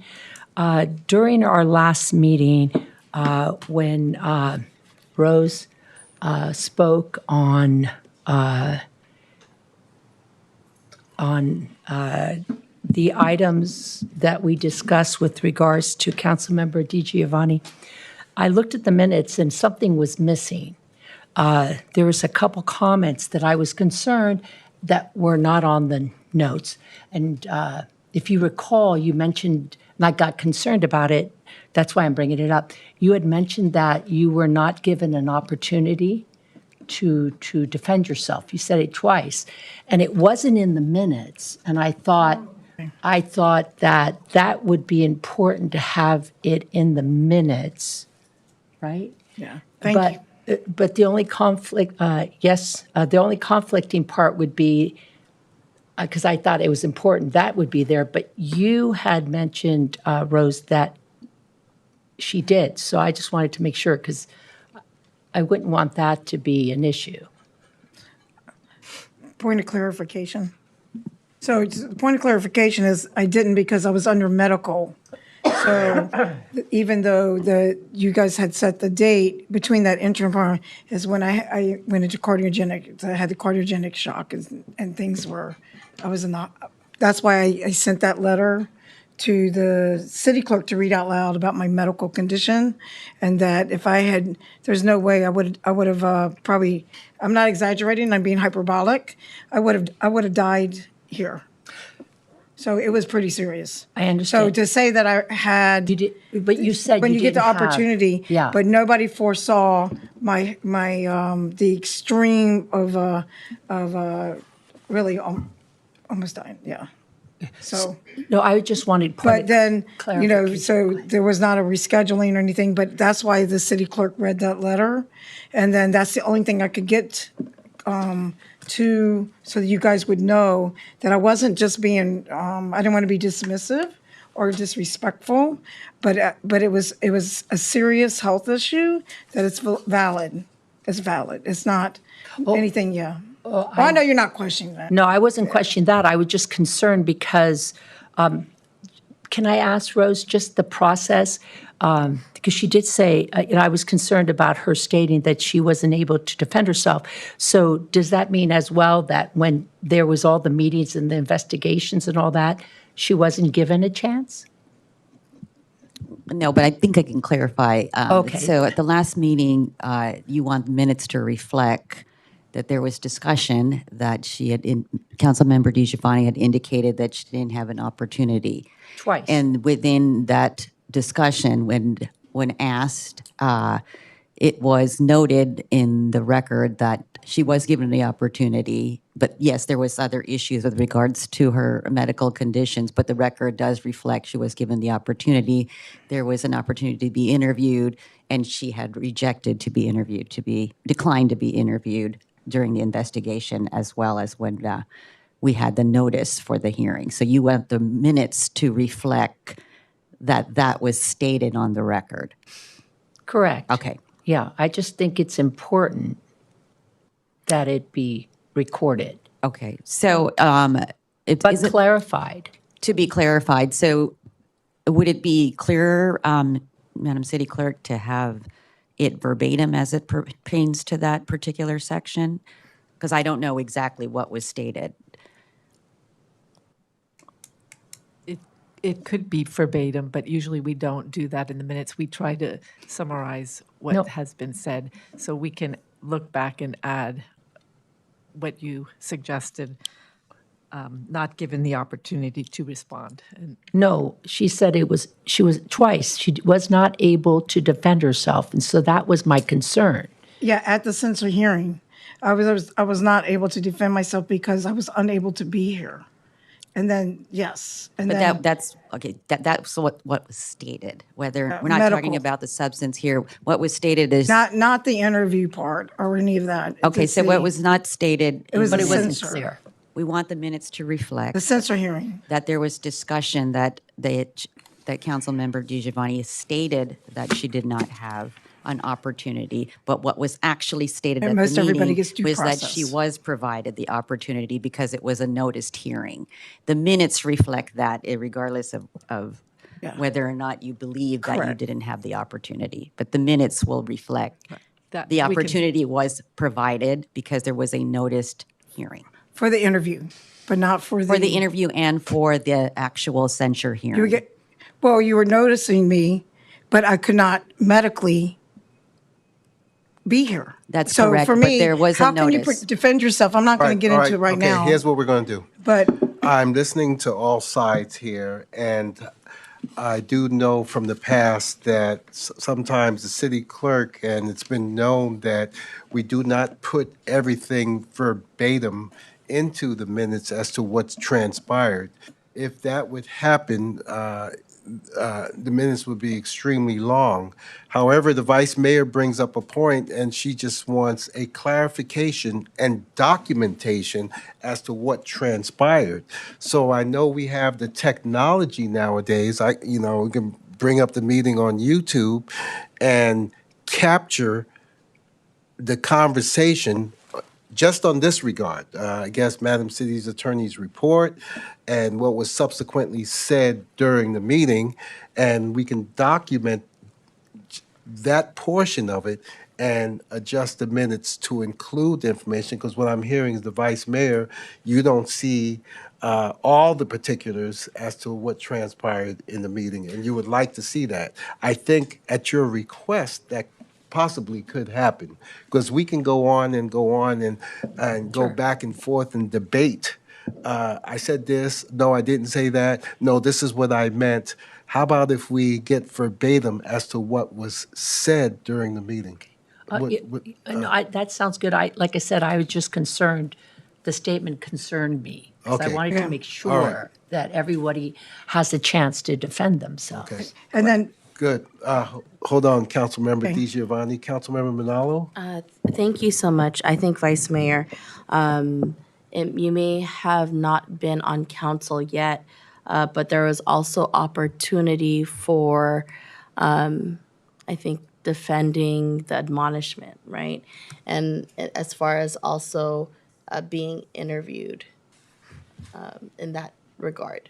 So is this for the censorship, but also the admonishment prior to the censorship, there was opportunity to be interviewed. And then I think Councilmember DiGiovanni did not get interviewed. Is that correct? That's correct, and that was actually stated in the minutes. That was also stated in the report. That was part of the report. That was under advice of an Okay. attorney. Councilmember Manalo, thank you. Councilmember DiGiovanni, you have the floor. Yeah, thank you very much. So then, first I want to thank the vice mayor. She's right. Because when somebody is absent and they're unable to defend themselves and to be, and you're supposed to have an impartial hearing, and some people have a past, they shouldn't be voting on me anyway. But the thing is, I didn't even have a chance to do that. And it happened, and I was unable to be here. And it was documented that it is medical, and it happened in my absence, which I was a little taken back. That if you're not absent, if you're absent, how can you defend yourself? That's my point. But anyway, so it happened, and Thank you, Councilmember DiGiovanni, and we'll go around again. because the medical. And Councilmember DiGiovanni. Thank you. You had the floor. Thank you. Thank I'm going to you. go back around and ask if there's any further rebuttal or response. Liability. Well, Start with you, I Vice just Mayor. would go with, and I appreciate that because I was worried about hearing someone not being able to defend themselves. I just want to just clarify one thing. Would it have made a difference if she'd have come to the censorship part of that, that meeting? Meaning, my biggest concern, because I only heard, she only stated part of it, was it sounded like she couldn't defend herself during the two issues, the 2020, was it 20, what's the first time? The first one was the admonishment, which Councilmember DiGiovanni was present at that meeting. She was there? Yes. Okay, and then the second time? The second time was the actual resolution of censure, which was the public noticed hearing. So it wouldn't have made a difference at that point, Yeah. would it? Well, she was noticed, and her position is that she could not attend. I had an attorney. Yeah. We did proceed with the noticed hearing that was public, and that opportunity to provide any kind of information at that hearing, whether in person or in writing, is always there because this is a public meeting. However, I do want to just kind of bring it back down to the minutes because this is really about what was reported in those minutes. And my understanding is there's a concern from the vice mayor that we don't have the full verbatim or the full report Correct. as it was discussed. So I would suggest, as the city clerk has indicated, it is not practice to have full meetings, but in situations like this, we can review the transcript, transcribe it, and actually have verbatim minutes for this particular item. And because we don't have that today, come back to the council for you to review and then approve the minutes at that time. Would that I be appreciate- appropriate? Yeah, I appreciate the clarification. I appreciate making sure everything's where it should be. Okay. Thank you. Makes All sense. right, thank you, Vice Mayor. Moving down the line, Councilmember Manalo. Thank you, Mayor. I think in that respect, with the request of Vice Mayor Proaño to have, for this instance, verbatim, and I know it's not usually the case for the city clerk, but I think for clarification reasons that she has requested, I'd be in favor of it. Thank you. Thank you, Councilmember Manalo. And last final comment, Councilmember DiGiovanni. Thank you. And thank you for that. And then for the point of the history for our vice mayor, she did not know that it was pretty well known that it was politically motivated at that time of the prior, and that it went to court, I was exonerated. So just to let you know that on a part of it, and the person really shouldn't have voted on me for anything because you're supposed to have an impartial hearing. Impartial. Point of clarification. I was talking about the admonishment, there was actually a report. Can you say how many pages that was, City Attorney, the admonishment? I'm being very clear about it was issues around staff, use of the vehicle, Can you kindly share that there was a report for the admonishment and how many pages it was? Yes, it was an independent investigation as it pertained to that report. There was over 200 pages, is what I can remember. Yeah, It was publicly yeah. And noted. I deserved an impartial hearing. All right, thank you. Thank you, Mayor. Yeah. Wait, just- wait, I- I- wait, just wait, one wait, little- Vice Mayor. Okay, Vice Mayor, I'm I trying will. to keep this in order now and give everybody a chance to speak. We had gotten to the point where I was giving Councilmember Di Giovanni the last comment, but additional comments came up, so I'm going to let you have your say. Dr. Rod, you've been pretty quiet. Did you want to say anything in this matter before I move down? I think it's I would have to abstain since I wasn't at the last meeting. Oh, okay. Yeah. All right. Thank you very much. Vice Mayor. Thank you, Mayor. I just wanted to say perhaps, so we don't take any much longer, just some of the, I'm sorry, just the clarification is that there were two issues. The first time I wasn't on council, there was an investigation, a full investigation, and that concluded, and then there was an admonishment, and then there was a second one, and that's when she was sick. But the investigations all happened impartial, right? It wasn't, we didn't do it, or the council didn't do it. There was an investigative group. There was, I'm guessing, can you? There was an independent investigation for both of the, Separate. yeah, separate, yes. Okay, that's all. I just want to make sure, because what I was hearing, we didn't do it, in case anyone's listening. When I was here, we didn't do it. It was an independent investigator. That's correct. Thank you. Okay. Through the mayor. Councilmember Ronaldo, anything before we move to Council Member Di Giovanni for the last comment? Thank Thank you. you, Mayor. I just wanted to reference the admonishment because that was the first situation where there was an investigation. I was not referring to the time that I got assaulted in this building, okay? I was not referring to that time. I was referring to the admonishment piece where there was an outside investigation regarding use of vehicle, just abrasive behavior. Just to be very clear to those watching, all we had asked is for some very workplace anger management. Can you please state what we were asking for the admonishment so the public can know?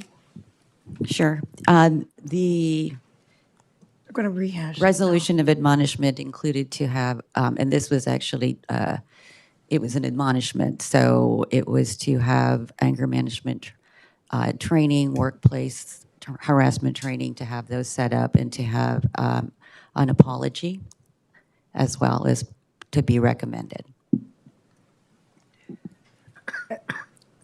Thank you. All right, Councilmember Di Giovanni. Yeah, there's probably like you said, we have to stick to the minutes part from the last time. But when somebody is told they're supposed to have an impartial hearing in the vote, we know from even the last time it was politically motivated. So I want people to have that on the record, and that from the person that even brought it up, that was here on the council that time, was gunning for me from the very beginning, had even said, I'll never be on the agenda, I'll never be mayor. So I'm just going to put that on the record, and we'll go from there. Thank you.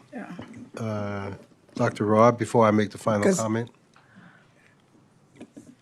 And then because, Councilmember Di Giovanni, I'm just gonna- released the mic from you. yeah, just no, now. that's fine. Thank you. Dr. Rod, anything? I think there's a precedence that our council have created it's unfortunate, with your health issues. But being on this dais is a responsibility. It represents honor. It represents a sense of accountability. And That's right.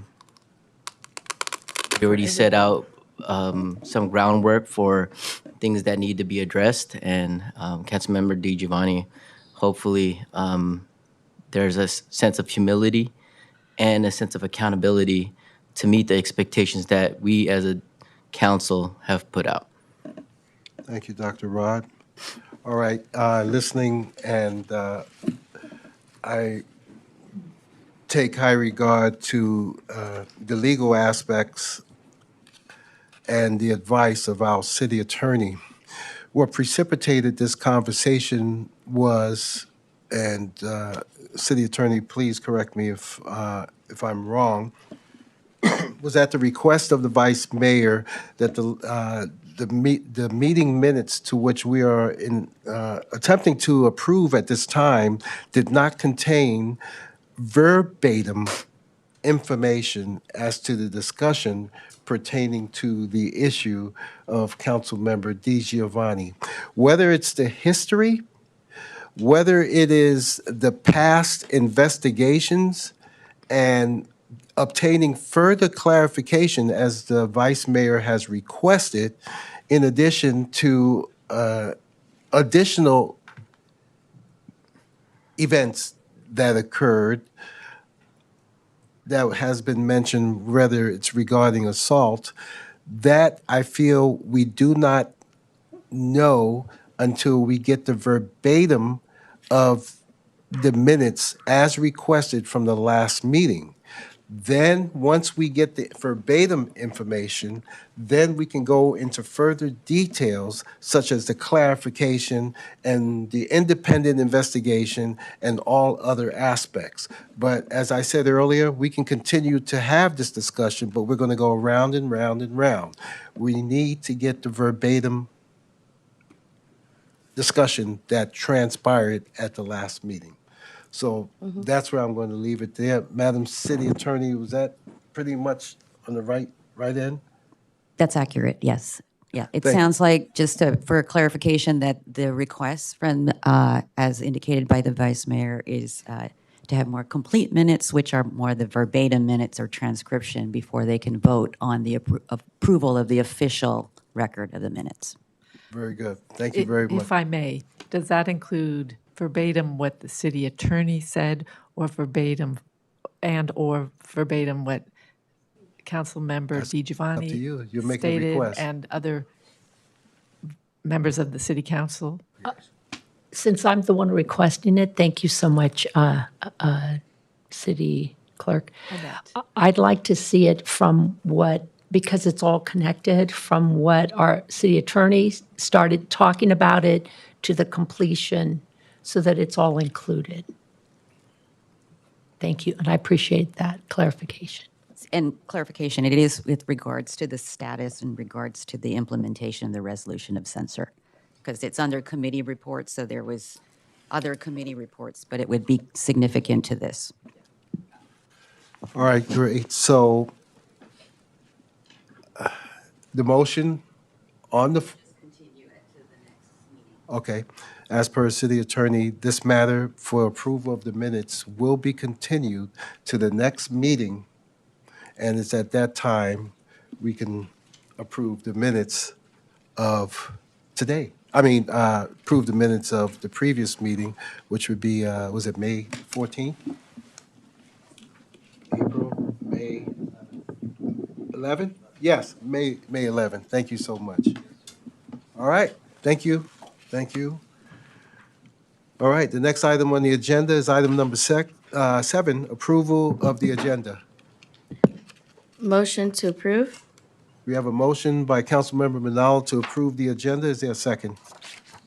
Second. Dr. Rod, seconds. Any further discussion?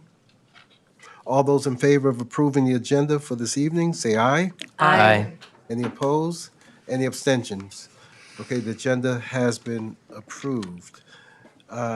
Next item is oral comment, And Madam City Clerk, do we have any comment cards tonight? Hearing none and seeing none, we'll move on to the consent agenda. Consent agenda, all items listed on the consent agenda are considered to be routine and may be approved by one roll call vote of the city council. Mayor, if I may, and this will be very quick, I'm just letting you all know. Okay. I'd like to pull items 8, 9, and 10 in a very quick comment in those regards. Okay, any other items? Let me see, resolutions. Any other items? Okay, so Councilmember Manalo is basically requesting a motion to approve all items on the consent agenda with the exception of 8, 9, and 10.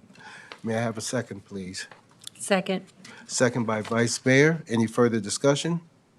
All those in favor of approving the consent agenda with the exception of items 8, 9, and 10, say aye. Aye. Aye. Any opposed? Any abstentions? Motion passes. So we'll start off with item number 8. Hi, Jen. Hi, Hello. good evening, Mayor Glenn Sylvester, Vice Mayor, and members of the City Council. So item 8, Yeah, let me help you out a little bit, Jen.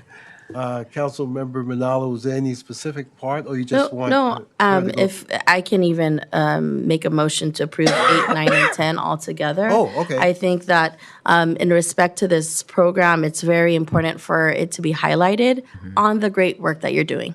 When you see programs like this where it's expanded learning opportunities for youth, we know that our youth is our pipeline. When there are programs after school, it definitely connects to the well-being of our whole society as a whole.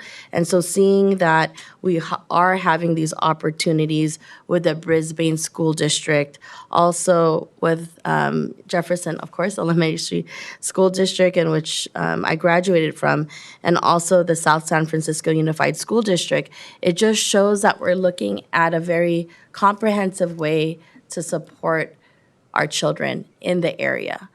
So to me, when I saw this, right, usually it's very tailored to just our within our vicinity.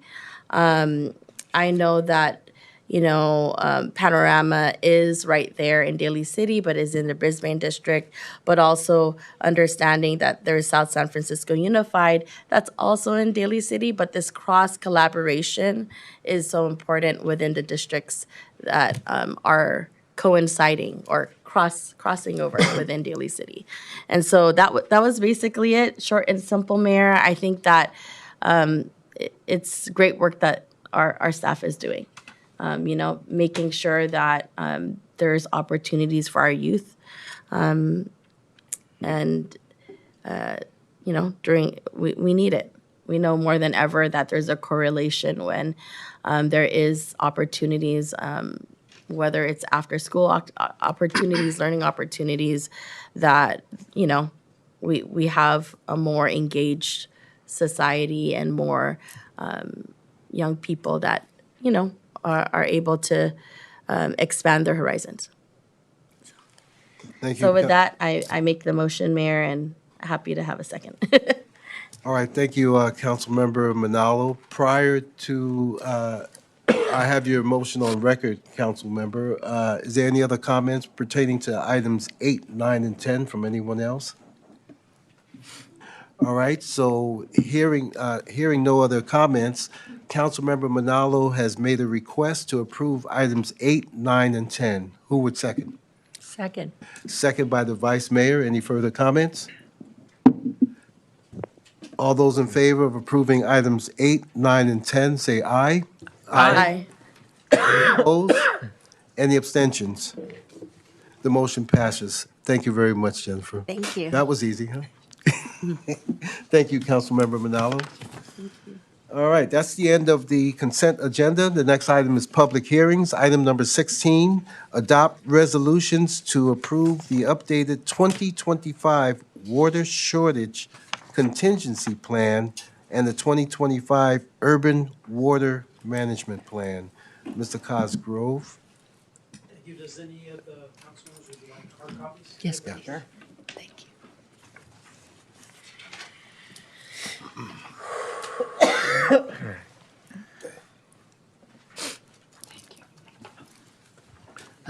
Thank you very much.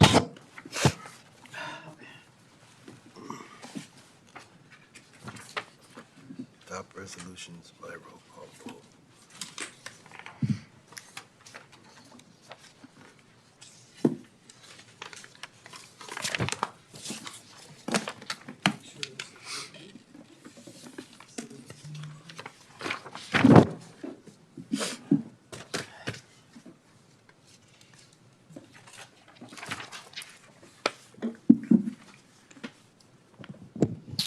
All right, thank you very much, Honorable Mayor, Vice Mayor, and members of the City Council.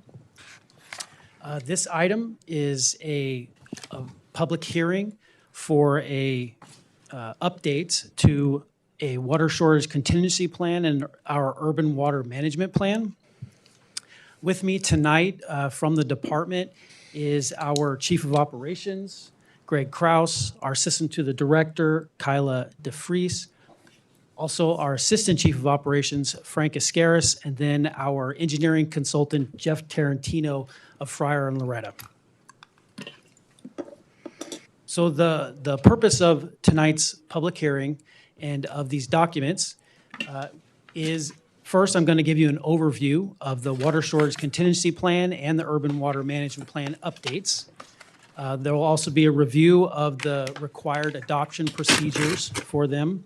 There's a public hearing that is required, and then what is before you for your consideration is adoption of 2 resolutions, one for each of the documents. And this is all requirements of California state law.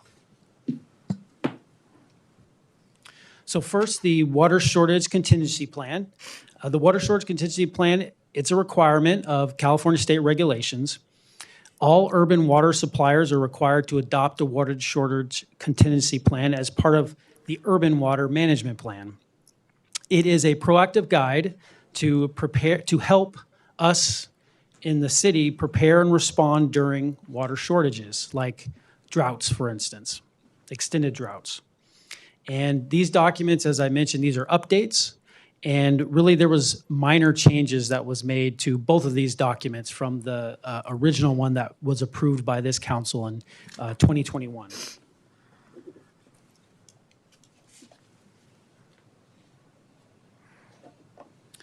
The urban water management plan, it is also a requirement of California state regulations.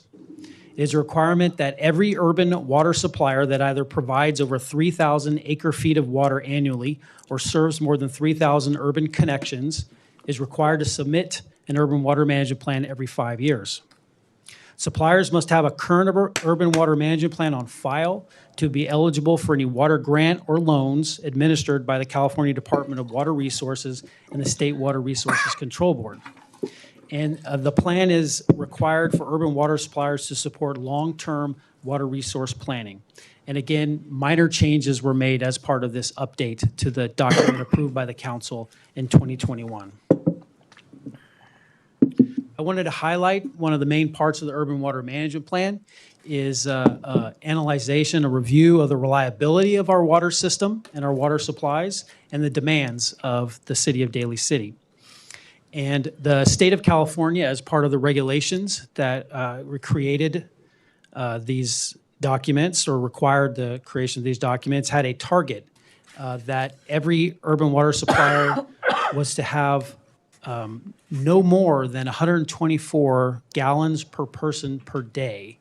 And the city of Daly City has always been, in recent times, under that number. And in 2020, our gallons per person per day was 48 gallons per person per day. So Nice. Daly City businesses and residents do a wonderful job of water conservation. Wow. So because of that, because we met that requirement, we didn't have to do a bunch of other things that other urban water suppliers who don't meet that target have to do. And the chart there to the right of that is we had to do analysis of different scenarios of water shortages. and what what our supplies would look like under different demands. And because we have a very reliable system, there's not a lot of changes that have gone on with our system. You see, it's a very basic chart, but this is one of the requirements we're supposed to do. But what I wanted to highlight is, under the scenarios we looked at of water shortages, we continue to meet the demands of the city of Daly City.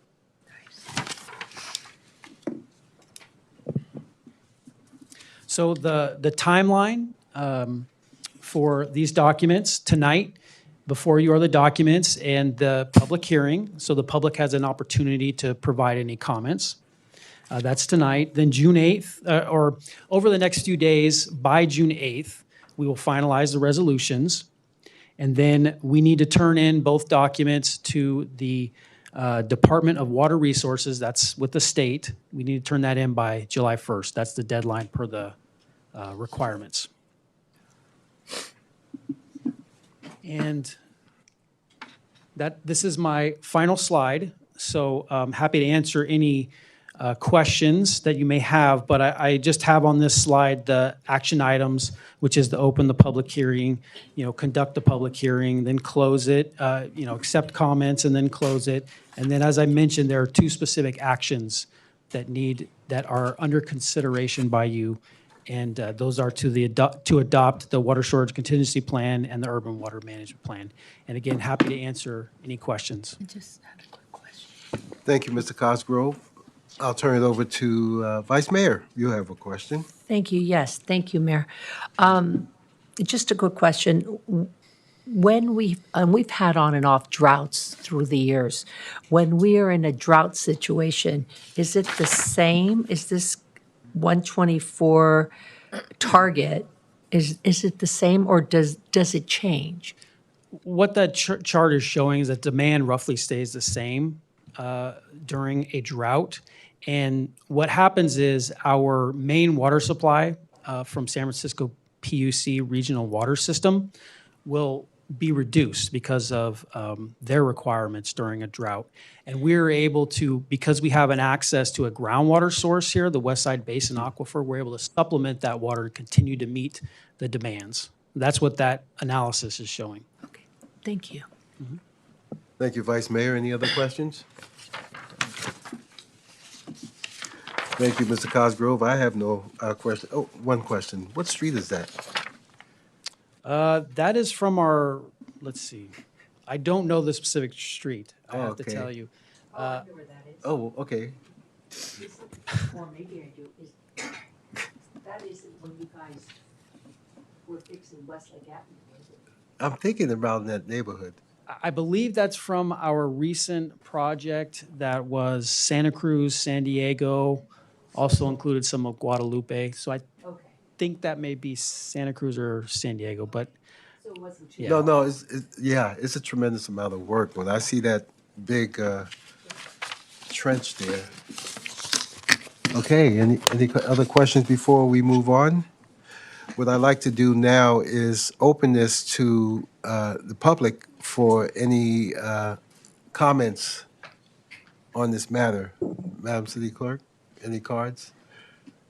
Hearing no cards or seeing no cards, I'd like to close the public hearing at this time. I'll entertain a motion. Motion to close? Motion by Councilmember Manalo. Is there a second? Second. Second by Dr. Rod. Any further discussion? So the motion on the floor is to adopt a resolution to approve the updated 2025 water shortage contingency plan and the 2025 urban water management plan. We have a first and second on the floor. May I have a roll call vote, please?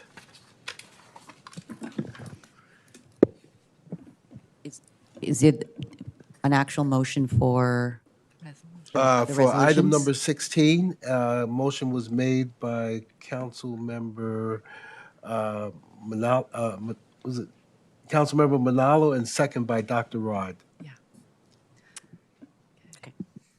Ms. DiGiovanni? Aye. Dr. Rod? Aye. Ms. Perano? Aye. Ms. Manalo? Aye. Mr. Sylvester? Glenn Sylvester, aye. Thank you very much, Mr. Cosgrove. Okay, moving on to item number 17.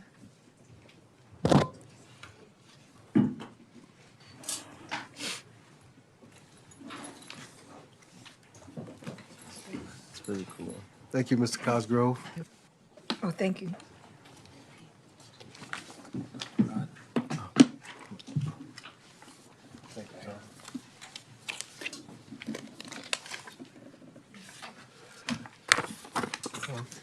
All right.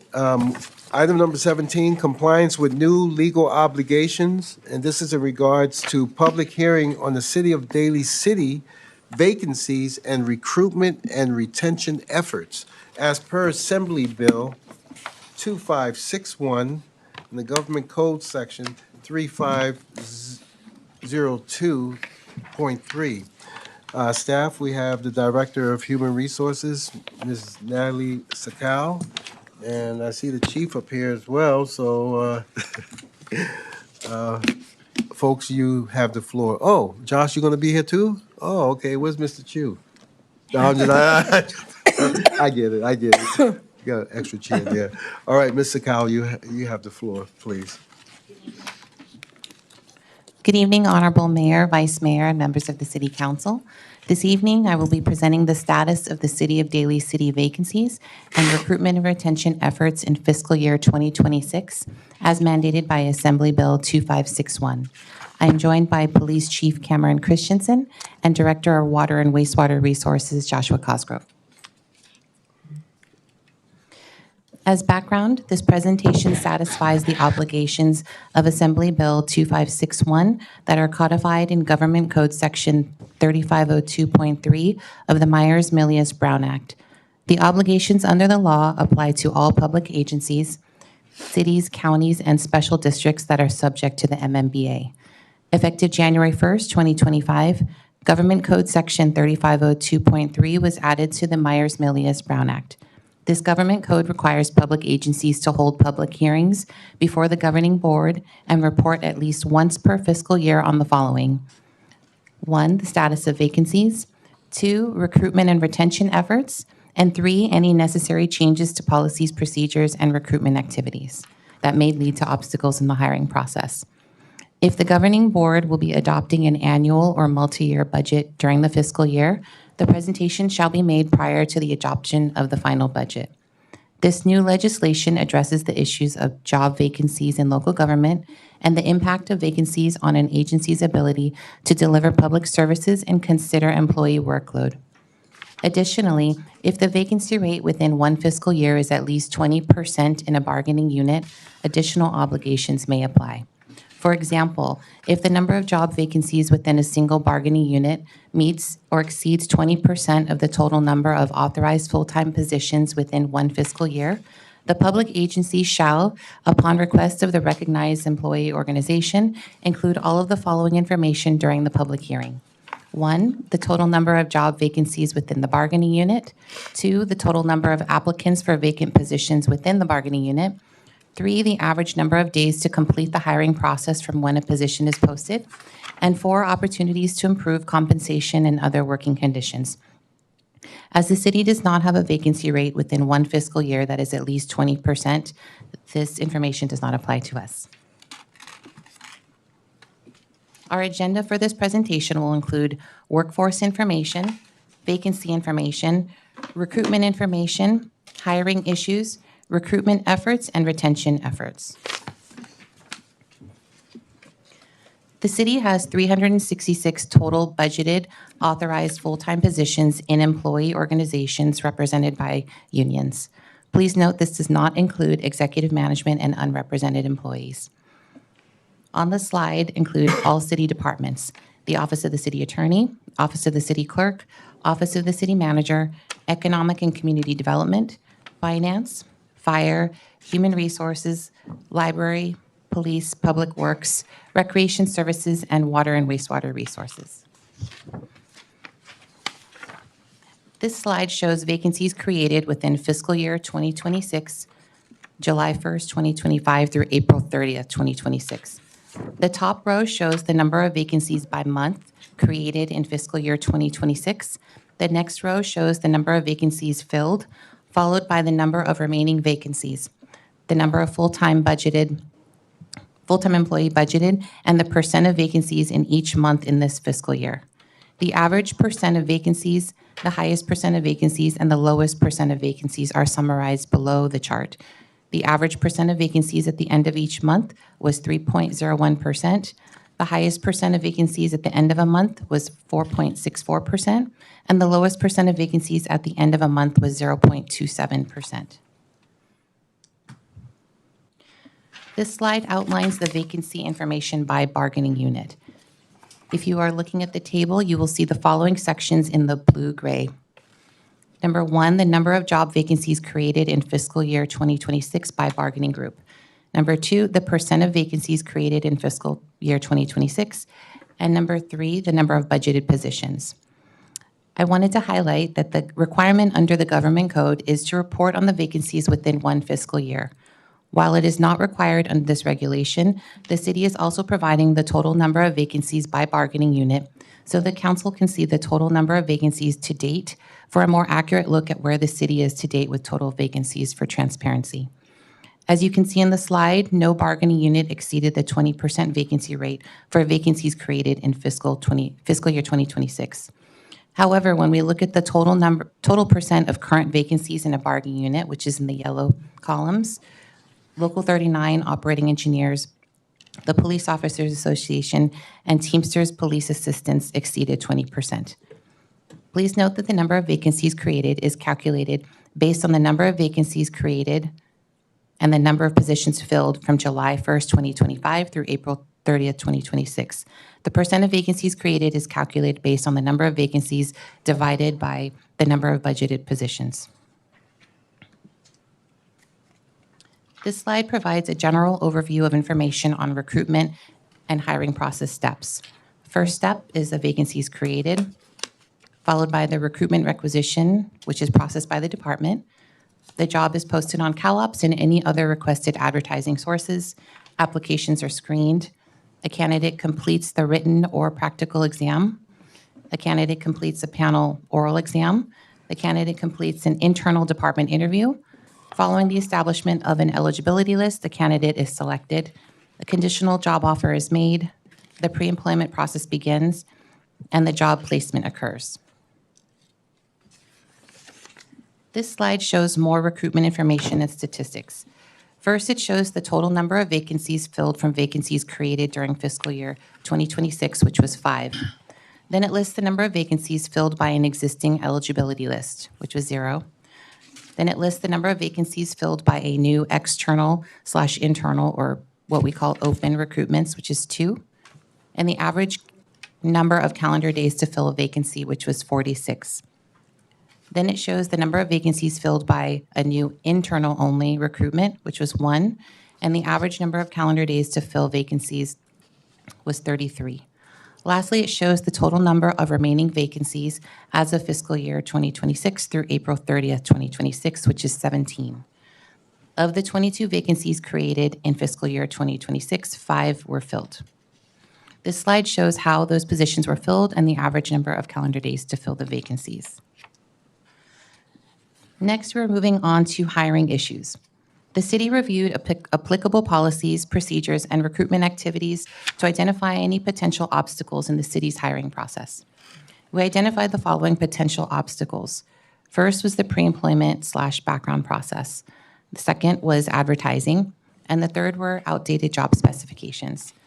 Steps that were taken to address these obstacles include streamlining the pre-employment process, updating recruitment procedures for department heads and managers, advertising improvement that included improving recruitment branding on job postings, creating a social media presence for job openings, and the city is requiring departments to review all job specifications prior to opening recruitments.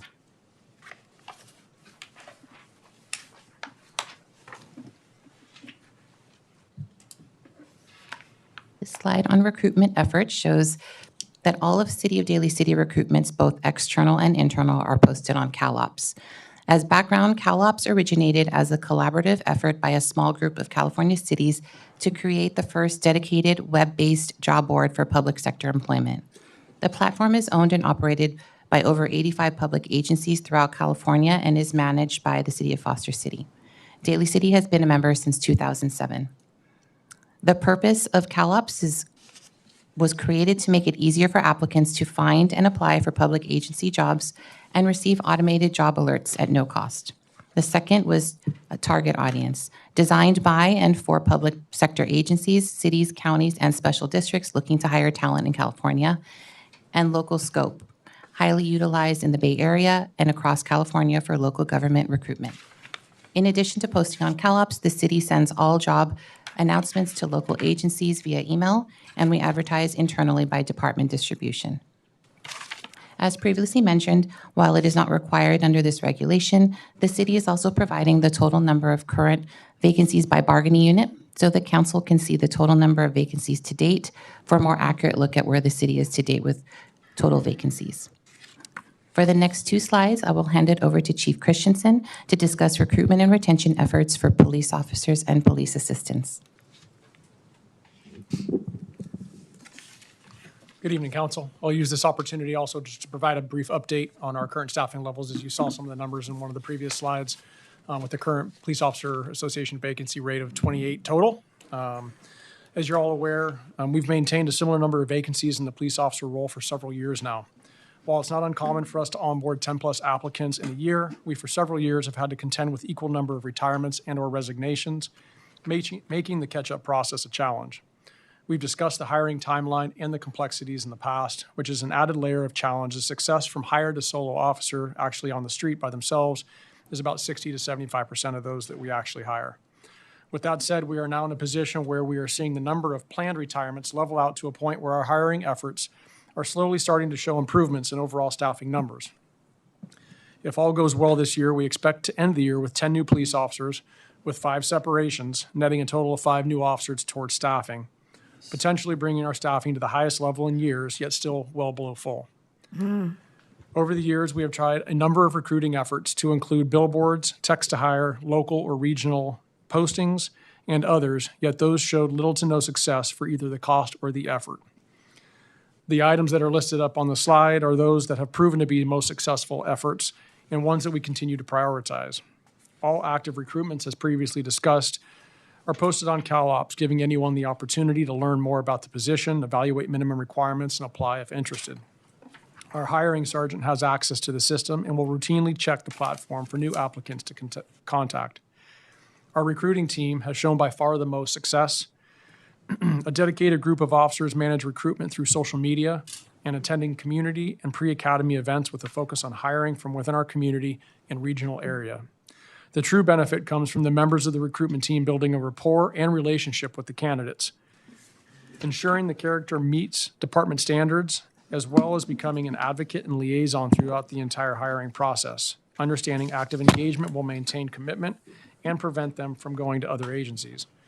Our civilianized role provide resources to department and community, enhancing the services and efficiencies of the officers in the field. Our mental health clinician and domestic violence emergency response team member highlight expanded services, providing dedicated resources to community members, resulting in a collaborative response and potential for a reduction in repeat calls for service. Our community service officer position is relatively new, providing a resource in the field to offset workload for officers on non-priority calls for service. It also serves as a recruitment opportunity for prospective officers who may not be age eligible or would benefit from field exposure before taking on the role of a police officer. Crime analysts working out of the Real-Time Intelligence Center are improving efficiencies in the field for officers and are supporting investigative efforts for detectives. Our yet to be filled but highly anticipated support dog coordinator will be a bridge between the community and the department, building vital relationships. Technology initiatives include our Real-Time Intelligence Center, which has been a game changer, allowing us to more effectively respond to active calls for service, prevent and investigate crime, and enhance safety for the community and our officers. We are also utilizing a specialized tool for efficiently investigating different cases and report writing. We have also received competitive pay to include bilingual pay and longevity pay, as well as hiring incentives, thanks to this council. The next slide covers that of the police assistants, the vacancies that were previously discussed. All active recruitments, as was previously mentioned, are in CalOps as well. providing all interested applicants the ability to apply.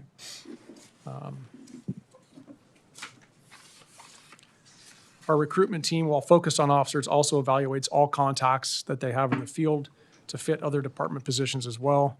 They work closely with HR to increase efficiency in hiring, allowing us to expedite identified candidates as hourly employees, followed by lateral promotional opportunities upon successful completion in the field training program. And we also have promoted a senior police assistant overseeing unit and personnel logistics, as well as opened up participation in the Real-Time Intelligence Center to expand awareness and abilities of that role. Did you want to pass it off? And I'll hand it over to the Director of Water and Wastewater Resources, Joshua Cosgrove. Thank you very much, Honorable Mayor, Vice Mayor, members of the council. Thank you also. I want to thank the Director of Human Resources, Daly and her team for really leading with this effort. I'm going to discuss one unit in the Department of Water, Wastewater Resources. The unit, there it is. The unit that we're discussing, the job classifications in this unit are plant operators, 1 and 2, water and wastewater operators, 1 and 2, and senior water wastewater operators. And I'll give you a little bit of our current efforts on recruiting and retaining at those positions. As was mentioned, we utilize CalOps for these positions also, which you've heard the benefits of CalOps, and I won't reiterate all that. We also maximize our operator and training program. So this is a program where typically we're hiring someone from outside of the water wastewater industry, and we're training them on the job or providing them education to meet the requirements to be able to take the required state certification to become a wastewater treatment plant operator. It is a program that we utilize to hire many of our new recruits. And internally, we also have a program where employees that are interested in becoming an operator can go through that operator and training program on a voluntary basis. And then we wanted to highlight that we just have gone through a current operator and training recruitment process, and we will be selecting 2 positions soon. So our vacancy rate will reduce after that is done, and it will reduce to, I believe, below the 20% once we make all the final selections. We do a lot of public outreach in concert with Human Resources and, of course, City Manager's Office as well. A lot of community events that we table, and we provide literature on what we do as a department and literature on the water and wastewater field, and discuss how to get into it and try to encourage as much as we can people to look at the water wastewater industry. These paper towels. Oh, okay. It's minor. Sorry. So we do that at many of the local community events that the city sponsors, and we also do that at many of our local schools as well, trying to reach young kids as they're thinking about careers early on. We also have a very focused advertising effort. We utilize job boards through the California Water Environment Association, the acronym there, CWEA, and Bayworks, which is also offers a job board. And then, of course, we utilize our social media. Thank you. Also, we provide benefit enhancements to recruit and retain employees. 2 of those in particular are longevity pay and certification pay. And then there are some efforts that we're working on for the future, development of a community college curriculum so that young folks that are at a community college like Skyline or College of San Mateo or Kenyatta can get introduced to the water wastewater industry and earn credits, get educated on and prepare themselves to be able to enter the field and hit the ground running, if you will, as they hit the field, and hopefully want to come to Daly City and work for us. And then, of course, summer internships, try to utilize that. And there is also a recruitment that is just about to begin for the senior water and wastewater operator position. So thank you very much.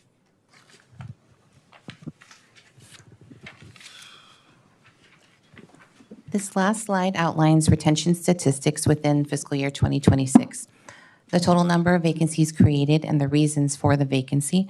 Again, the total number of vacancies created during the fiscal year 2026 was 22. The number of vacancies created by internal promotions was 7. The percent of vacancies resulting from internal opportunities was 36.36%. The number of vacancies created by retirement was 5. The number of vacancies created by involuntary separations, 0. The percent of vacancies resulting from attrition, 22.73%. The number of vacancies created by voluntary separations, 9. The percent of vacancies resulting from turnover, 40.91%. And the annual staffing turnover rate was 2.46%. That concludes the mandated presentation on the status of vacancies, recruitment and retention efforts for the City of Daly City. As mentioned, the city is obligated to, by Assembly Bill 2561, to present this information to the governing board on an annual basis, so you will receive another update on this topic next year. Thank you, and we are happy to answer any questions. Thank you, Director Sakal, Chief Christensen, and Director Cosgrove. Thank you very much. You know, I attend a lot of other committees, and they're starting to report on this very subject. But in all the reports I have seen, nothing has been this extensive. I can obviously tell a lot of work and stats went into this, so I really appreciate it. It's an excellent report. I'm sorry, I just made a little mess up here.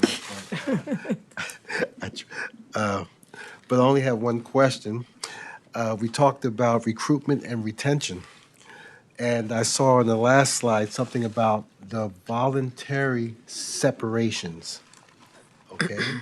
And the question I have, you maintain a lot of stats, and other than retirements, which comes up, and do we do an exit interview on staff that leaves us other than retirements? We do exit interviews. They're sent out via mail for former employees to return to us. So they're not done in person, but we do send out surveys for an exit interview. Okay, okay. And is it mandatory, or if they want to participate? It's voluntary. Got you. Because, you know, I'm just thinking, as the city manager says every so often, we'll do better. But I take an exit interview as a way to say, hey, we're covering all the bases, and tell us how you feel and where we could do better, or what's your opinion. So that's all I have, but I want to say outstanding report. While you were talking, I went on to Cal Ops, and I confirmed all the job listings are there. And it's a great site, and it even gives all the requirements and who to contact for further information. That's good stuff. So that makes it easier for us when we put this out there, or ask, hey, you folks hiring? Hey, well, you know, go to Cal Ops. You can see everything we're hiring for. So this is good. This is good stuff. So I learned something new today. Thank you so much for everything you folks do. All right, that's me. Anyone else? I got. Oh, Dr. Rod, please. I think it was an excellent report. Thank you, Natalie and everybody. I think I just want to just highlight 3 things that I just really want to acknowledge. Just like, you know, having presence, just working for myself, working at a college and university, and having those opportunities to tap in. I think those are very, very potential areas of recruitment. Looking at like professional recruiting days, or I don't know if I know they have it at Skyline sometimes. Also presence at our community events for recruitment. And I also like the whole thing about like trying to see if we can create a sort of curriculum as a way of, and I think since we've had this kind of relationship with labor, this like idea of like the apprenticeships, I think those things are very, very, very important that you all brought up in terms of they're not just being brand new into the position, but they're already being mentored and guided. And also trained so that by the time they get into it officially, there's already they already got the training wheels off. And then also in terms of like the turnover rate, it shows that the people that work in Daly City, they love working in Daly City. 2.46%. That's a very, very low turnover rate. So it shows us a little bit of, their sense of purpose, their sense of connection, and their sense of community in serving in serving Daly City. So I say thank you. Thank you, Dr. Rod. Anyone else? Councilmember Manalo? Thank you so much, Mayor. Yes, excellent report. I think it's so helpful to see all of the data that you all put together. My quick question is, when did AB 2561. 2561, did just start this year? It was last year. Last year. 2025. So I guess over the course of the annual reporting, you can have kind of a comparison over, now that it's mandated, I think that'll be helpful to see where there's movement. I know that, Chief, you already talked about, we're doing much better. Obviously, we're catching up in that respect to the retirees, the retirees. So I think that would be helpful just to see over time. But you'll have that because it's now mandated on an annual basis. I think also the question I have for you, Chief, is how long is it usual for the full length of having someone become an officer? Like, what's that time frame? Yeah, thank you for the question. Usually the hiring process with backgrounds, polygraphs, psychological exams, medical exams, and then the actual background where we have an investigator go through and parse through, 30, 40-page document and then go out and confirm everything that's been reported and verify. That's usually anywhere from 6 weeks on an expedited to, 2 to 3 months. Just depends on how complex the background is, how responsive people are in the background process. So a lot of the background is reaching out to prior employers, family members, friends, past residents of neighbors that you had at different houses that you lived at. So a lot of that is sending out questionnaires, waiting for feedback. So some of that's not really dependent on the person doing the background, more so on the people that are participating in the background. So that can take anywhere from, like I said, 6 weeks to 3 to 4 months. The police academy is a standard police academy in the state of California. It's about 6 months. And then once you finish the police academy successfully, you come out into the field training program. So there's a little in-house portion where we train you some of the basics of the things that we have to do within the station as far as some of the databases, booking evidence, things of that nature. And then you actually go out in the field with a field training officer sitting in the car with you to observe everything you do basically for 4 months. So you're looking at about a year to a year and a half from the time somebody shows interest, puts in an application, before they actually are on the streets solo as a police officer. And then again, we see a pretty substantial number of people not pass the background process. Another component of people that do not pass the pretty rigorous police academy over 6 months. There's weekly tests, whether it's physical, academic, practical. You fail once, you get one remediation throughout the entire 6 months on any one thing. If you fail the second time, you're out of the academy. So we don't see necessarily a 100% success rate through the academy, hit or miss. And then we also find a lot of times when people come out into the field training program, while they could show in a controlled environment in the academy that they could do the job, when they actually get out in the field, the stressors, the multitasking, everything kind of piles on top of what they're having to manage in the training program as it is. And some people just aren't able to pass the field training program either. So there is a washout rate from every single one of the steps along the way. So that's why when we talk about, hiring 10 people a year, it maybe took us 15 people to get those 10 people.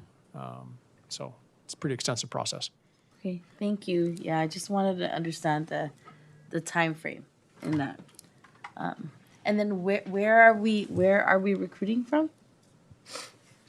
Councilmember Dawson McBall talked about the community colleges. Okay. There is a criminal justice program at Skyline. One of the retired members from the city of Daly City, police officer, prior police sergeant, runs that program. So we do have an insight into some of the potential candidates and applicants there. That's great. But we also, we talked about our recruitment team. There's a lot of agencies are recruiting through social media. A lot of people that show interest in law enforcement, most of them are engaged in social media these days, and that's where they do their homework. They don't go to websites, they don't do anything. They go to social media and they look at the videos, they look at what they've got as far as technology and how things are evolving within the organization and kind of the mood of the organization through social media. So we have a social media team specifically dedicated to that as well. Really good. But we also have the recruitment team, which is comprised of, about 8 diverse officers within the organization that go to all the community events. They do all the pre-academy events. So you have to go through a physical and a written exam prior to even applying and being hired. And so that's also a California Post-approved process. So we're allowed to go out to all those events before people have been hired anywhere and try and recruit from those locations. And then just, we'll go out to areas that we think may have an interest in the law enforcement field, whether it be military, sports-based. We've done a lot of stuff at like jujitsu gyms, things of that nature where we're trying to find people that may have that type of mentality or interest in law enforcement and try and harness the opportunities that those present us. So. Nice.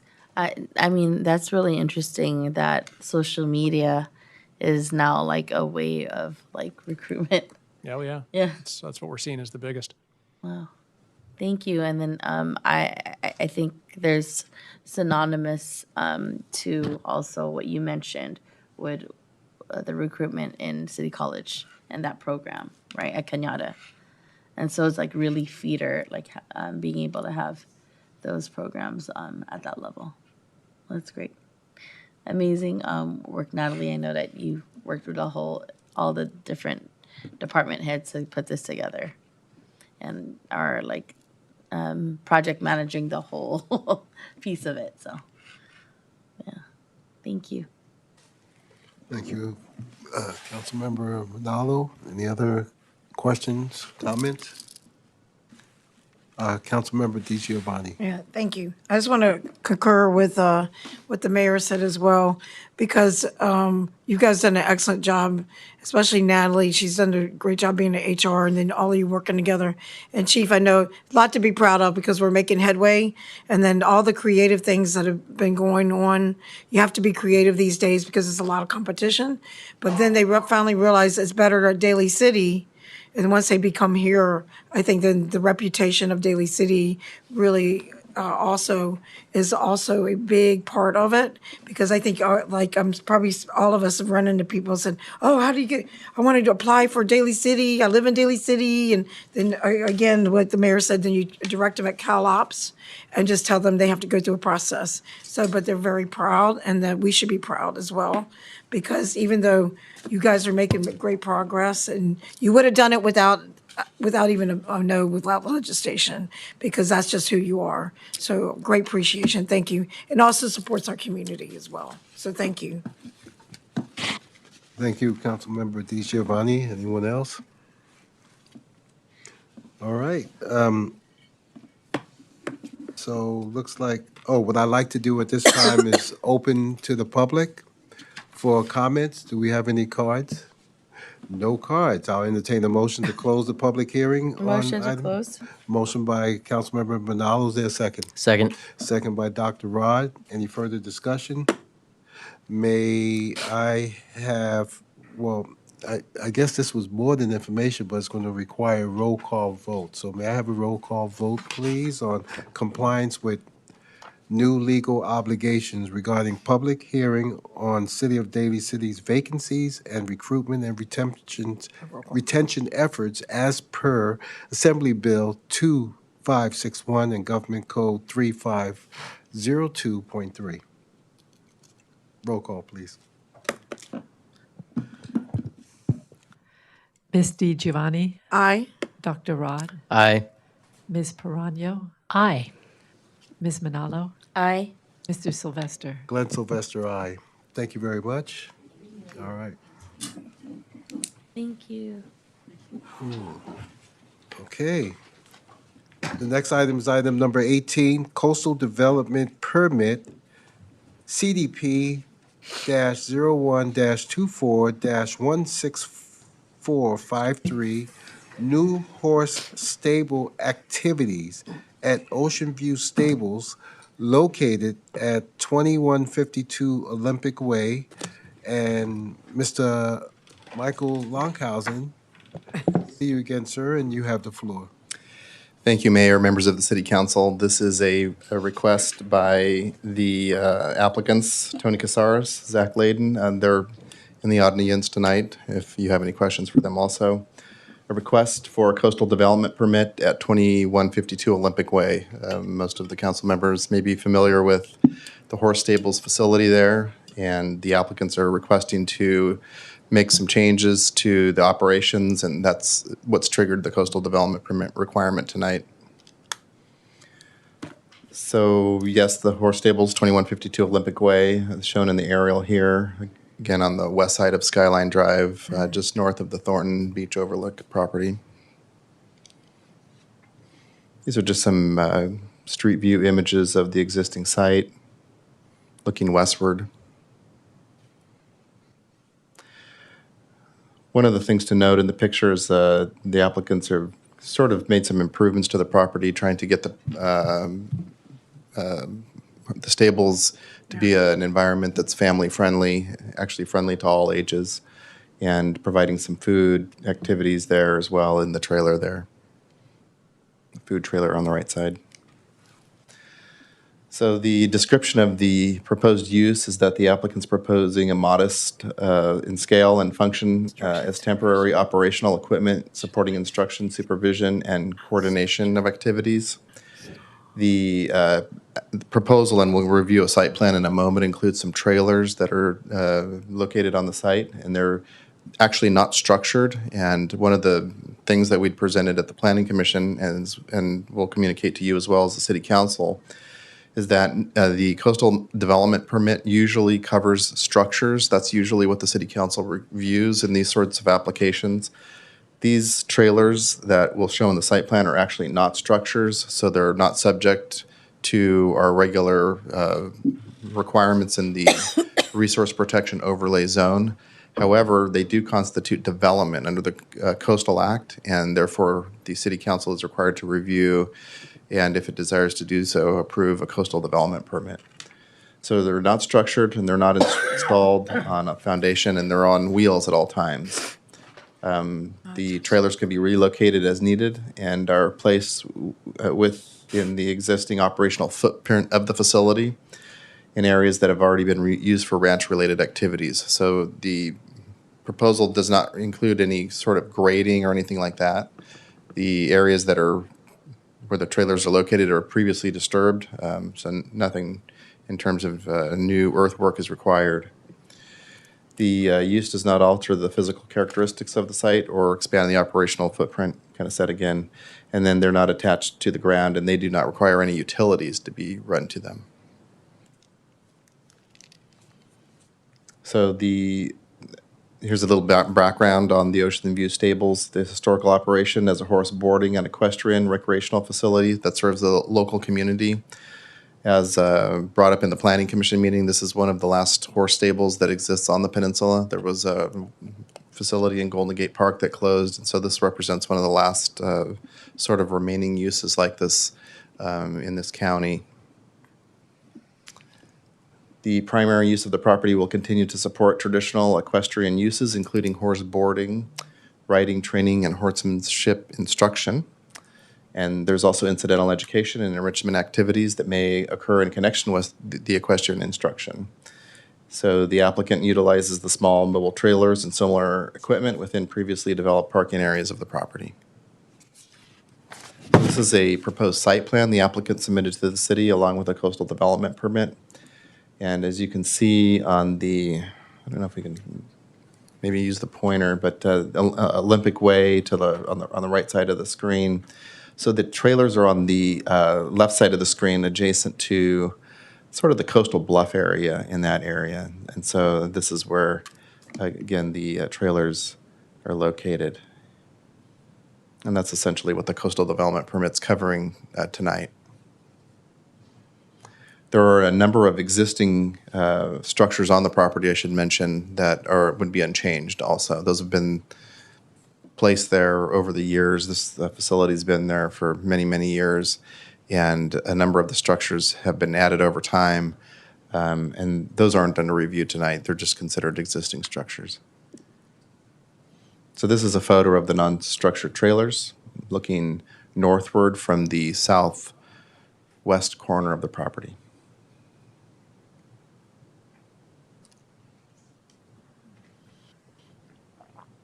So part of the Planning Commission and City Council role in reviewing the coastal development permit is to determine consistency with the coastal development program. The Planning Commission found this consistency and forwarded a recommendation of approval on a unanimous vote to the City Council. The staff has also reviewed the proposal against the coastal development program and found that the placement and use of the mobile operational equipment is within the coastal zone, supports the Coastal Act, and is in support of the existing use there. The activity does constitute development under the Public Resources Code, which includes the placement of materials or changes of use in the land, and so that is why we're here tonight. And the Public Resources Code also, this is of the state of California, also treats the project as minor development, where the development is consistent with the LCP. Daly City has an LCP. It's had one since 1984. And so that's what allows the City Council of Daly City to make decisions on coastal development proposals. So there's no discretionary approval required other than the coastal development permit that's being heard tonight. And there's no adverse effect on coastal resources or public access. In fact, this proposal increases opportunities for the residents of Daly City as well as all residents of California to access the coast. And so that's why it's consistent, we feel, with the California Coastal Act as well as the city's local coastal program. And the project satisfies the aforesaid criteria because the project is limited in terms of its scope. The trailers can be moved. Unlike buildings that are there permanently for many, many years, these trailers can be moved and will be moved. So they're temporary operational equipment and that are accessory to the equestrian use of the property. They're placed within previously disturbed areas of the site and don't involve any site disturbance. So the city feels that the project is appropriately classified as a minor development under the Coastal Act. I won't read all this, but the project site is, again, not located within an area that's environmentally sensitive. This is already disturbed area that the trailers are located in, so there's not any threat to any sort of endangered species. There's no effect to access routes, and again, some of this stuff's already been said. These are essentially the findings the City Council needs to make. I won't read through each one of them. I kind of covered this in different ways in the presentation. The planning staff as well as the Planning Commission have found the proposal exempt from CEQA. And again, the Planning Commission reviewed this and is recommending unanimously to the City Council the approval of the coastal development permit. And again, the applicants, Tony Casares and Zach Layden, are in the audience if the council members have any questions for them.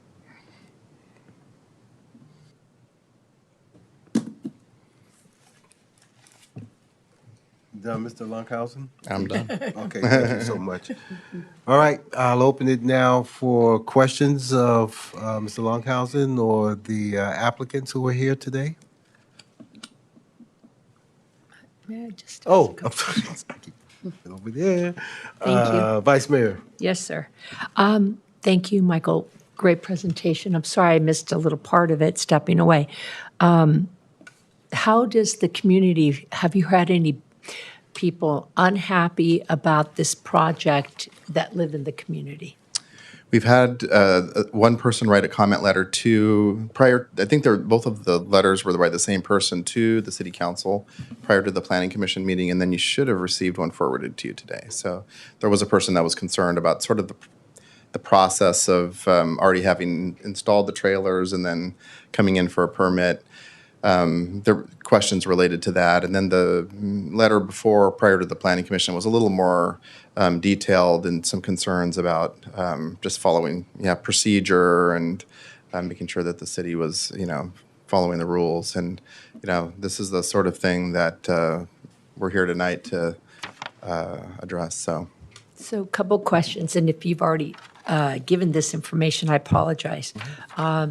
So I noticed how many, it looked like there was, do you have it looked like there was 4, one more. So there's, okay, so it's 1, 2, 3, 4, the larger ones. And those other ones above that look double, smaller, Right. those are also trailers? Those are also trailers. These are all trailers. Before these were installed, were there other trailers? Not in this area, no. No, so never had trailers? No, not in this area. Okay, and these are, again, are going to be used for business? The applicants could probably address exactly what they're going to be used for, but they're essentially in support of the existing equestrian facility there. And one of the things we've clarified with the applicants is that, at least for now, they're to be used during the daytime in support of the existing uses that are during the operational hours of the equestrian center. So like office space, no one will be living in them? Nobody's going to be living in So them it's now. more like training or classrooms or Sort of thing, office, stuff right, like that? right. Okay. And then I understand you said, well, they can be moved. The need to have this office space or these trailers, most likely, just looking at that map, they're going to stay there. They could stay there for a while, that's true. They're unlike structures because they're on wheels, and they can be moved. And, Right. yeah. So, but the wheels are there so that you bypass it being a building. That's why it's still on wheels. I understand that. So, just curious, may I ask them a question? Absolutely. So why didn't you come first before you install those? Did you not know you needed to get permits? Yeah, so they're trailers, and we were bringing the trailers on property to make sure that it made sense and that the area was going to work for them. And, we have other places that we could have brought them to if it wasn't going to work here.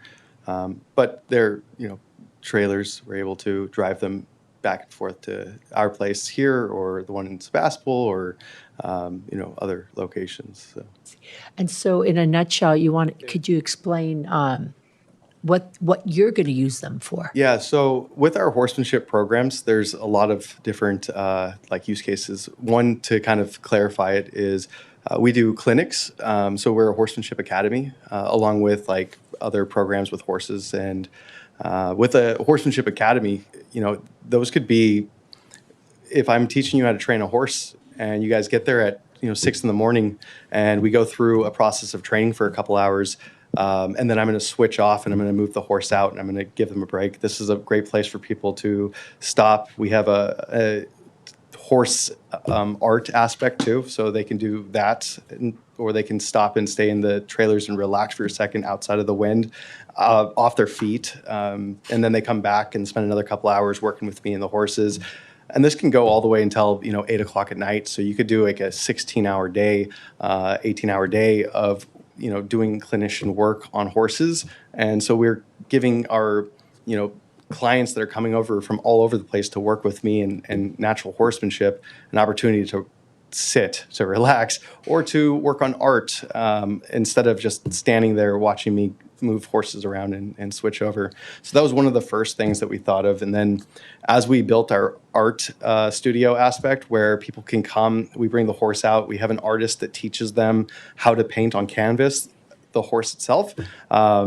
That it gives them a space where they can put their A-frame up and they can paint.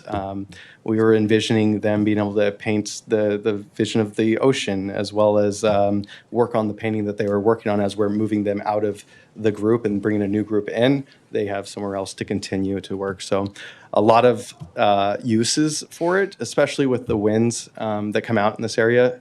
Just giving our clients the ability to get outside the wind and still be able to relax while they're getting ready to do the next aspect of work. So. Thank you for the explanation. Of course. Yeah, thank you. Any other questions? Councilmember Manalo, please. Mayor, thank you for the presentation. My mic, there it goes. Thank you for the presentation and the clarification on like what do they call trailers are? I think I've seen it before. It has like windows, right? And it's Big windows that yeah, face out. and at first I was like, wait, what is that? I looked at it. I'm like, is it? And I think the question has been answered. Like, no, they're not sleeping quarters. They're really utilized during the daytime for your business. Yeah. In that realm, right? Yeah, and there's a lot of things that we were thinking about. We got the trailers that you see there first, and then we built the other ones, and those ones are like the actual one behind? vision. So you see the furthest ones over there? Yeah. So version 1 was getting the trailers to kind of just get the idea. And then we built those with the big, beautiful windows that face out, where Yeah. like you can actually put the A-frame in the front, and just have an unobstructed view while you're hanging out there. So that was like version 2 of us trying to figure this thing out. We spent a lot of money trying to figure it out, and now we're here trying to actually put use to them. Got it. And so basically, I mean, first and foremost, when you said that this is the only location in the county you mentioned, right? It's on the peninsula as far as Okay. horses. Yeah, there was one in Golden Gate that shut down about 2 years ago. So that now makes us the only facility of this kind on this side of peninsula. I think if you go to like Half Moon Bay, yeah, would be the closest to us. Oh, like further down, but on this side, Yeah. like closer to San Francisco area and This North is- Peninsula. Yep, it's the staple of the area. So. Got it. Yeah. No. I mean, obviously, it's really great because of being able to learn, and I think that also learn and be with the horses by an ocean, right? Like, so all of those pieces. And I think the element where you're putting in art, it makes sense because nowadays it's really all about the experience, right? Like, I think when you look at even restaurants or other arenas, it's all about creating an experience. And so, well, I see the element of art being included because you're trying to create an overall experience for everyone, whether you're learning to ride it, but also the opportunity to connect.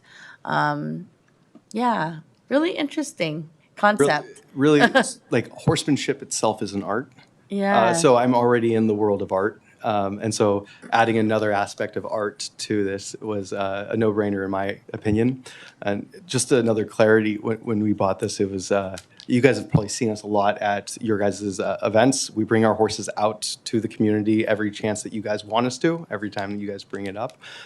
And we also have an inner city youth program that we're launching. So now we're working with the police department and several others on bringing kids out and making sure that they have an opportunity. So like how Daly City is the gateway to the peninsula, we are the gateway to horsemanship for the next generation. So Very nice. You talked about that program for youth. How will that work? Like how will it work? Are you working with schools? You're Yeah. working, So as of now, we are already a horsemanship academy, and so we are working with charter schools now that are putting us into their curriculum, so their students are able to use our horsemanship as one of their extracurriculars. And the next move is working with the police department and others that have programs already that are trying to, big brother, big sister, help inner city youth get involved in something that can, progress them appropriately and put together a program kind of like 4-H or, our version of that, I suppose. Yeah. wow. Yeah, we have the police athletic league, right? But that we have, it's sports, but then that's sport. If it may work with that, if you're working with our police officers? Or? I've had some of the police officers come out, and we've told them our goals with this. It hasn't made it all the way through yet, so we got to keep knocking on their door and get something through. So. Okay. Well, I mean, that was really my question as well, is like understanding, like when you see the facility, you're like, what is, I know horses aren't in there. Are they in there? In the trailers? Yeah. No, Okay, not in the okay. trailers. Okay, that's why I always wondered. I was like, when I saw it, obviously with the huge issue around the fencing, like I was able. By the way, thank you guys for that. What you did. Yeah, no, so that quick. was outrageous. But that's when I was like, what are those trailers? And then, but now I understand. It's like part of the programming that you all have, which is very unique, and I think should be highlighted in our area. So I have no further questions. I think it's something that is unique in our area. And obviously, as Michael mentioned, it's aligned with the land use laws that we have. And so I see it as it's not a structure that you're building in. If anything were to happen with the structure, you can move it out. You know what I'm saying? Like, we don't want anything flying into the ocean, but you could actually wheel it out. So, yeah, I have no issues. But And we have several trucks on site that can hook up to these, so we can quickly move them. So. yeah, I see the iterations of your designs over time. But yeah, it's something to highlight. I think that when we talk about many times, like what Daly City has to offer, our Thornton Beach, you all here, I think it's a very unique opportunity for folks either living in our communities or visiting in this realm. I know we're talking about land use right now, but I think the question around what are those trailers being used for is helpful to understand what the end use is as we decide on this. And I don't see any other issues around, is there any sinks in there? Yeah, so they aren't hooked up to like the sewer system or water system. Yeah, as now, it's just so. the trailer itself. Yeah. Okay. Are there bathrooms in? I'm Well, sorry to interrupt. there is one, but it's not hooked up, so it's not like it would be very unfortunate if someone used it right now. Ooh. Oh, but are you planning to use it? No, it's just part of the. I mean, if we can come up with a clever way to source it without plugging it into like the actual grid, then yes. But finding a company that can come out and suck out the black water or whatever, it's something that would take a lot more strategic thinking. So. Got it. Because you have a separate facility for the bathroom that's Yeah. already on yeah. We already have public-facing restrooms on the property. Oh, nice. And then you already do these programs with the art? We already do the art and the horsemanship, and then the food truck is coming soon. It's a separate thing that we already went through the process of, and so that's coming. And then these, hopefully soon will be added as an aspect. To Wow, it. it's like a whole destination. It really is. You're adding food and Yeah, so it's barbecue style food, cowboy cookout's what we called it. Yeah, that's and, really great. we have that all permitted and ready to go. So it's just a matter of getting the menu right, and just hopefully soon that'll be open up and you guys can come try it out. Very nice. I have no further questions. I think that it's answered through what you're sharing, what the uses are. And it's exciting to hear also the other, steps that you're bringing forth. Food, art, and also a very unique opportunity for those that live here and also those visiting. So Thank you. I have no further questions. It seems very straightforward to me. Thank you. All right, thank you, Councilmember Manalo. Councilmember DiGiovanni. I'll make mine real short. No, you 'cause just everybody take else your is- time, take your time, because you, they Mayor. haven't gotten to me yet, and I got some questions. But anyway, go ahead, take your time. Because I just thought it was well thought out. There's a lot to think about, with the, obviously, with the environmental aspects. And I know that you've been working with Michael and, he's really good to work with and they have the guidelines. And as it was mentioned, very unusual. And that, you'll make sure that you'll be, partners in our city and, which you've already been here a few times. So hopefully they can be building on community together for family events and things like that. Any event that you guys want horses at or our presence, we are Oh, more that's than happy nice. to be there. So. Thank you. So I think that helps a lot as well. So thank you. And because I know you're trying to get past and move things forward. And let's make sure it's fruitful for everyone, including everyone. Thank I you. agree. Thank And you. safety. Yes, Safety of key. course. Thank you very much. Thank you, Thank Mayor. you, Councilmember DiGiovanni. Dr. Rod, questions? Couple of questions. How long can one rent out one of these trailers? It is strictly based off of their participation with our experiences. So it's not like a time-based as much as it's, do you have an experience that gives you the need to be there? Okay. So like, what if like they don't want to connect with horses, but they just want to just enjoy the view? No, they have to do an experience. So Okay. yeah, you won't be able to use them if you're not participating in our experiences. Yeah. Okay. Good question, though. I think that's about it. And that was like kind of like my question was like, I was thinking like, is this kind of in my head? It was kind of like thinking, is it almost like a short-term rental? No. They nobody will be able to use these without being Gotcha. a participant. So Okay. That's All right, that's all for me. Thank you. Thank you, Dr. Rod. Good question. I'll first start off with the latest, what you brought out, and that's the view. Whereas folks would probably want to go out there and maybe Yeah. just use the trailer because of the view and just kick back, and you said no. Well, I think that's probably what precipitated that letter to come in, because somebody, you always have folks who want to buck the system and complain, and maybe they were complaining because of the view. Maybe, I don't know. Which brings me to my question is, so as the vice mayor stated, it's you basically put the trailers out there before coming to us for an approval. Is that correct? So yeah, we brought the trailers out there, not even knowing if we were going to move forward with this on that property or if we were going to move the trailer somewhere else. It was just trying to understand, will these fit there? Will they be, a working process in our system? And when we brought the first ones out, it wasn't the right, like they weren't perfect. So then we went into the process of engineering and developing our own trailers.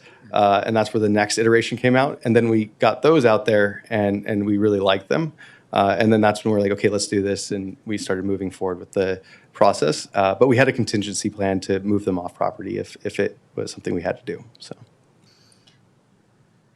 I think that's the magic word. You went through all that explanation, but the magic word, which you made mention, you had a contingency just in case. yes. That's good enough. Okay, great. Mr. Lunkhausen, you said previously disturbed. What does that mean? Something was there before, or the land was disturbed and it was probably sitting barren and it's going to be placed on that area that was previously disturbed. Am I getting that correct? If you want to a little more clarification, the back of that property had a fence. It was like an 8-foot fence that seemed to be built with garage doors when we first came there. And a really bad wind a couple of years ago blew that down. And there were some other structures down there that fell as well. Yeah. Sorry. No, I was just gonna say, in addition to the fence, there were structures also made out of garage doors that kind of came off the fence that blew down in the winds. So yeah, that area there is why he was describing as previously disturbed, because there were structures there. With electrical and like there's cement with the layer of gravel on top of it. It's like the whole area was used for it's been there for 100 years. To understand what they use it for each iteration, I don't know, but the last iteration before us was garage doors built into structures. So Thank you so much. You've just educated me, and that's the appropriate term, previously disturbed. I'm being educated as we go along. Following procedure, contingency plan. Oh, the equestrian trail. I would assume it's to the right of the trailers. if you're facing out to the ocean, it's to the left of the trailers. If you're facing the ocean or the trailers, it's to the right. And to the left, as I see up, as depicted on the screen, is that a cliff? So that is a small drop to a walkway, and then there's a second drop, and then probably 100 feet from there is the main bluff drop. So someone on horseback could not go in between the trailers to that area? There is a large entrance between the two different types of trailers where you can walk your horse from the facility down to the trail. Okay, because I'm concerned about safety as well. So hopefully. We want to put up a fence to secure the horses in there, but Okay. one step at a time. Okay, got it. Equestrian. Is there anything in the Coastal Act that indicates the colors of those trailers? There's not, Mayor. There's not. All right, well, if you're going to paint the trailers, you probably know where I'm going with this. You want them white? No, see, it shows, okay, it only goes to show I was listening to the meeting. You paint them whatever you want. Okay. Last meeting, they told me I had to paint everything white. Exactly. So whatever you feel is good. I mean, that silver looks, is that silver? Yeah, that looks good. So whatever you want. I felt that that should not be a condition of us approving that you have to paint it white. Okay. Okay. Thank you. See, there's a method for my madness and why I ask certain questions. Okay. All right, but you caught it. Matter of fact, you look good on TV. So, all right, that's all the questions I have. Are there any other questions from my colleagues? So, let's see. We don't have any comment cards on this, so I don't have to open or close because it doesn't make a recommendation that we do so. So I'll entertain a motion for Coastal Development Permit CDP-01-24-16453. Motion to approve? Motion by Councilmember Manalo. Is there a second? Is that you, Vice Mayor? Did I hear you say? Oh, was it Councilmember DiGiovanni? Did you second? Yes. Okay, so we have a first and a second. Any further discussion? May I have a roll call vote, please? Ms. DiGiovanni? Aye. Dr. Rod? Aye. Ms. Perano? Aye. Ms. Manalo? Aye. Mr. Sylvester? Glenn Sylvester, aye. Thank you, everybody. All right. Thank you, Mr. Lunkhausen. Thank you. Thank you. Hey, Okay. now we know where all the garage doors in Daly City go to. That's a good one. Okay, item number 19, awards of bids and contracts. Award construction contract for the fire station number 91, ADA parking and path of travel improvements project. And I have Mr. Chu and Ms. Chan. Surely. Is Ms. Chan? Yes. Yeah, okay, great. Okay, you have the floor. Good evening, Honorable Mayor, Vice Mayor, and members of the City Council. Tonight, staff is recommending that the City Council approve the design documents for the Station 91 ADA Parking and Path of Travel Improvement Project, affirm the California Environmental Quality Act determination of categorical exemption, accept all bids, and award a construction contract to Tri-Valley Excavating Company, Incorporate, and authorize the city manager to execute all necessary documents for this Fire Station 91 ADA Parking and Path of Travel Improvement Project. The project includes clearing and grubbing, sidewalk improvements, and reconstruction of curb ramps and driveway along the frontage of Fire Station 91, located at 151 Lake Merced Boulevard.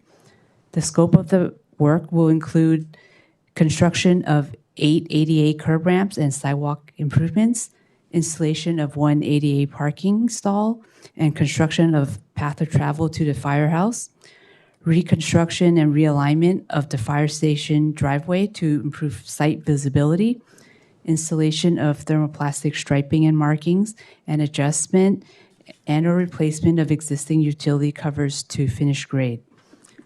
The construction bid documents were prepared by BKF engineers. The project was advertised on April 3rd, 2026, and 18 bids were received on April 30th, 2026, with total bids ranging from $310,000 to $509,000.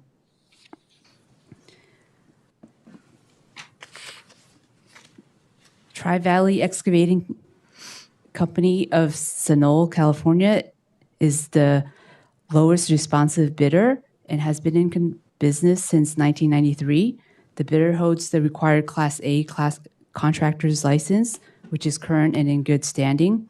The contractor's references for work performed for other entities, including Mission College of Santa Clara, Bayfair BART Station, and VTA North Yard, are acceptable. The lowest bid for this project is approximately 13% lower than the engineer's estimated cost.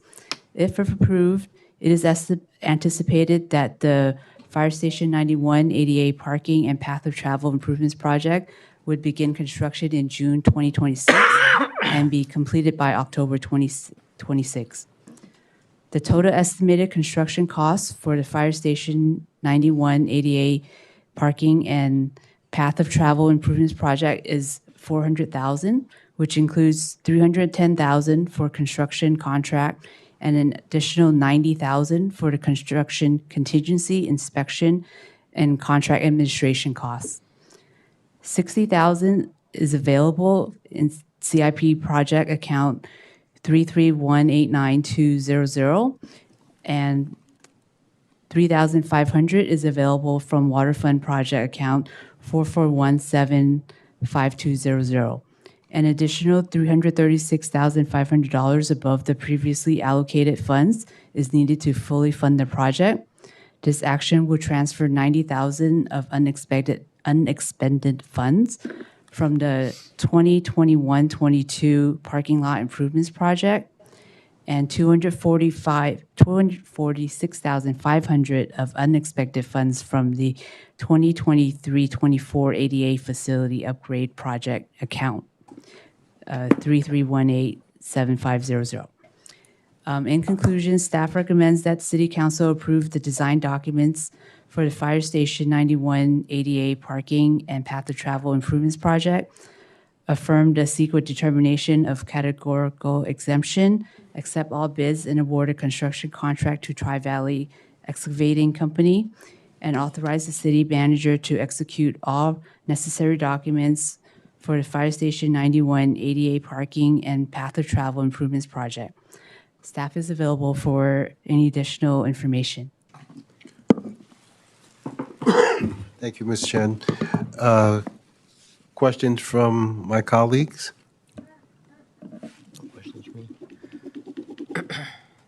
I have none either. So hearing none and seeing none, I have, looks like this is information as well, and there's no need for the audience to respond, so I'm not going to open to public hearing. So with that being said, I'll entertain a motion from either one of my colleagues to award construction contract for the fire station number 91 ADA parking and path of travel improvements project. I'd like to make that motion. Second? Motion by Vice Mayor Perano, second by Councilmember Manalo. Any further discussion? Hearing none and seeing none, may I have a roll call vote, please? Ms. DiGiovanni? Aye. Dr. Rod? Aye. Ms. Perano? Aye. Ms. Manalo? Aye. Mr. Sylvester? Glenn Sylvester, aye. Thank you very much. Thank you. Okay. Next item on the agenda is appointments.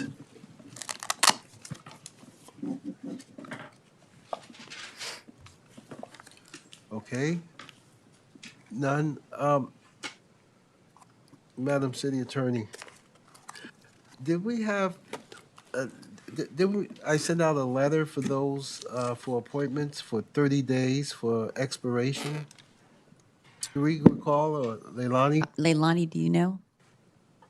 Mayor's asking if a letter was sent out regarding 30 days for appointments. Do you remember the 30 days? And I had asked my colleagues to, if they had any expired.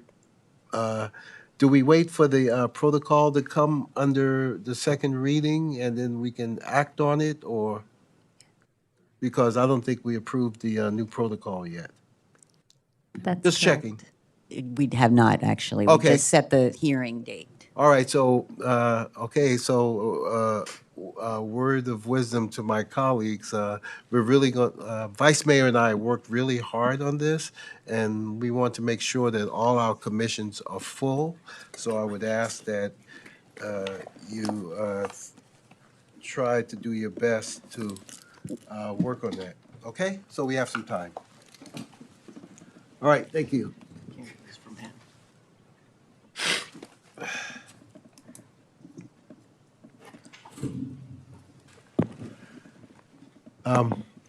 All right, Dr. Rod? No appointments for me. I'm sorry? There's no appointments for me. Okay, no. Dr. Rod, if you feel. Oh, no, that's from that's from Councilmember Di Giovanni. Okay. Councilmember Di Giovanni, take care of yourself. As,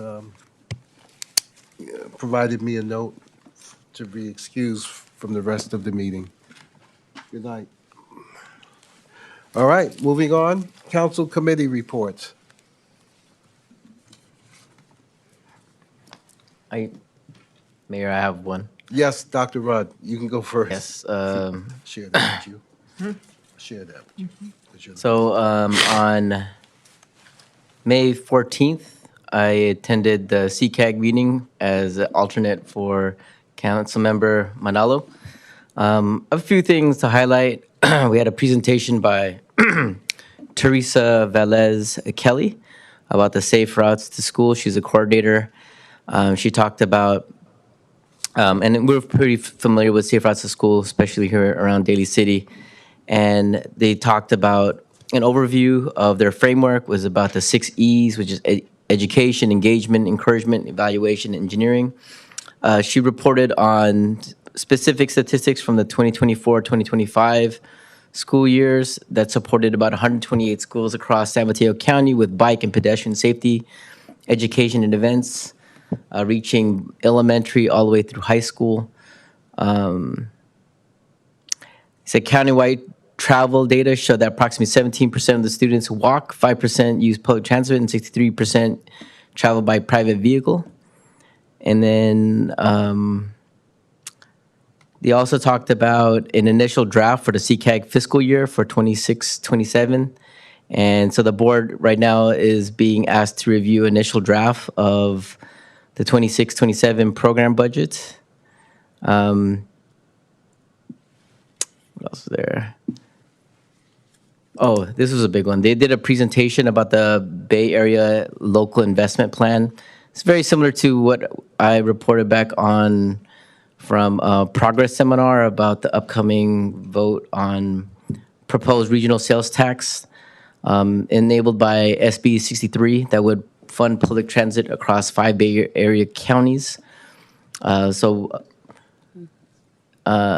about voters will be asked to approve a 14-year half-cent sales tax to fund transit-related investments. SamTrans local investment plan for San Mateo County would receive about $50 million annually, about $700 million over 14 years for transit operation, capital projects, and targeted pavement repairs on roads. There's a lot of critiques about this investment plan as well, in terms of like the amount of surveys that was accumulated was about 1,900 surveys, which is a very small percentage that is informing the ballot measure. And so concerns about the Samtrans and other is talk about deficits and long-term financial planning and accountability. What will happen if it doesn't pass? Talking about acknowledgement that transit-dependent communities need service. Specific questions related to local bus route and stop issues. What else is there? Support for improving local east-west service gaps, including service to the East Bay. Talked about Half Moon Bay, largely happy with the service, but then they feel like the rest of the coast feels underserved. Strong interest in neighborhood coverage and first, last mile connections, especially in rural, hillside, and underserved areas. There's also a mixed response on pothole funding, preference for paratransit service improvements over upgrading aging vehicles. And there's also a huge concern about how the sales tax could impact other local taxes potentially on the ballot. And that's about it on my part. Thank you, Dr. Rod. Anyone else? This is for council committee, right? This is, sorry, this is council committees. Okay, we'll move on to city council. I do have a council committee report. All right. Council committee, then we'll go back to council committee. Okay. Okay. So really quickly, on May 21, there was a Bosca board meeting. But I was able to make the tail end, right? No, I wasn't able to make it. Was it? Wait, when was it, the 21st? No, I was. Sorry. There's so many mixed dates. So then the committee vice chair, Tom Hamilton, reported at its meeting on April 8th that the committee discussed and voted to recommend the agenda items brought for the board's consideration. Also, the committee was presented with the process for Bosca's fiscal year 2024-25 annual survey. Also, the basic consent items that were approved were the budget status report, bond surcharge collection, and the director's reimbursement report. And as far as the SFPUC report, Allison Kastama, SFPUC's Bosca's liaison, reported water supply conditions as of midnight, May 18. Hetchy Reservoir is 100% full, and the SFPUC's water supply availability update was sent to the water management representatives on April 14. No reduction in supply in the system is expected. Statewide reservoirs are at or above historical average as a result of carryover storage, and noted that SFPUC is part of the efforts to install advanced radar network to the Bay Area to get better precipitation information. However, they do not rely on forecasts beyond 2 weeks, and also increased discussion on El Nino does not impact SFPUC's operations as the system is operated based on known conditions for water supply management. And I'll just leave it at that. Thank you, Councilmember Manalo. Anyone else? All right, I have a few. I'll make this very quick and just give you the highlights of the note. I attended on May 13th the Mosquito Vector Control District Board meeting, and I took a whole bunch of notes, but everything's business as usual, but there was one item out of the many that really stood out, and I don't have it other than we are financially stable. We're doing good on our Cal Class investment. The new building at Carolyn Way is under construction and it's prevailing wage, and I made that a point. And the assessment fee for mosquito vector control services it's assessed by ad valorem tax, and the board approved it. I think we're looking at approximately, I think, anywhere in the neighborhood, off the top of my head, is $10 to $19 per parcel, which is pretty good. And CalClass, here it is. I think we have close to, no, I don't want to give you the wrong figure, but I'm looking at approximately 5 million. That's mosquito vector. The other, excuse me, is Pre-Hospital Emergency Medical Services Group. And we are looking at, well, the budget was approved. For the new fiscal year 26-27, we have a revenue allocation plan for 26-27. And we had the review of the biennial conflict of interest. So that was voted upon, and things seem to be going smoothly. We do have a new, I believe, city manager of Redwood City, who was also appointed to the management committee. Then on the 20th, we had a mayor's meeting, which consists of just the cities up here in the north. So apparently, we come together, I think it's every 2 months. I think, who has it next? Colma.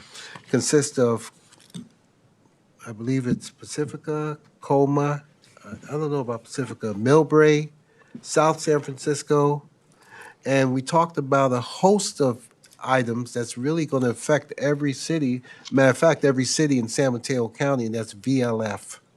And I was very proud to say that I learned from our budget director, now the new assistant city manager, that not only have we tried to wean ourselves off of the VLF, but when the budget was presented, I was proud to tell them, well, we in Daly City, we try to do without it. But any welcome funds that we get, we will take it. So, great job, Mr. Piccolotti. If you can forward that information to Mr. Nevin, I haven't forgotten that. And I think it was the vice mayor who had asked. So that's what I have. And got mosquito.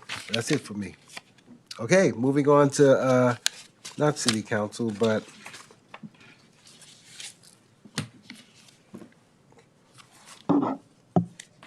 not the committees, but city council.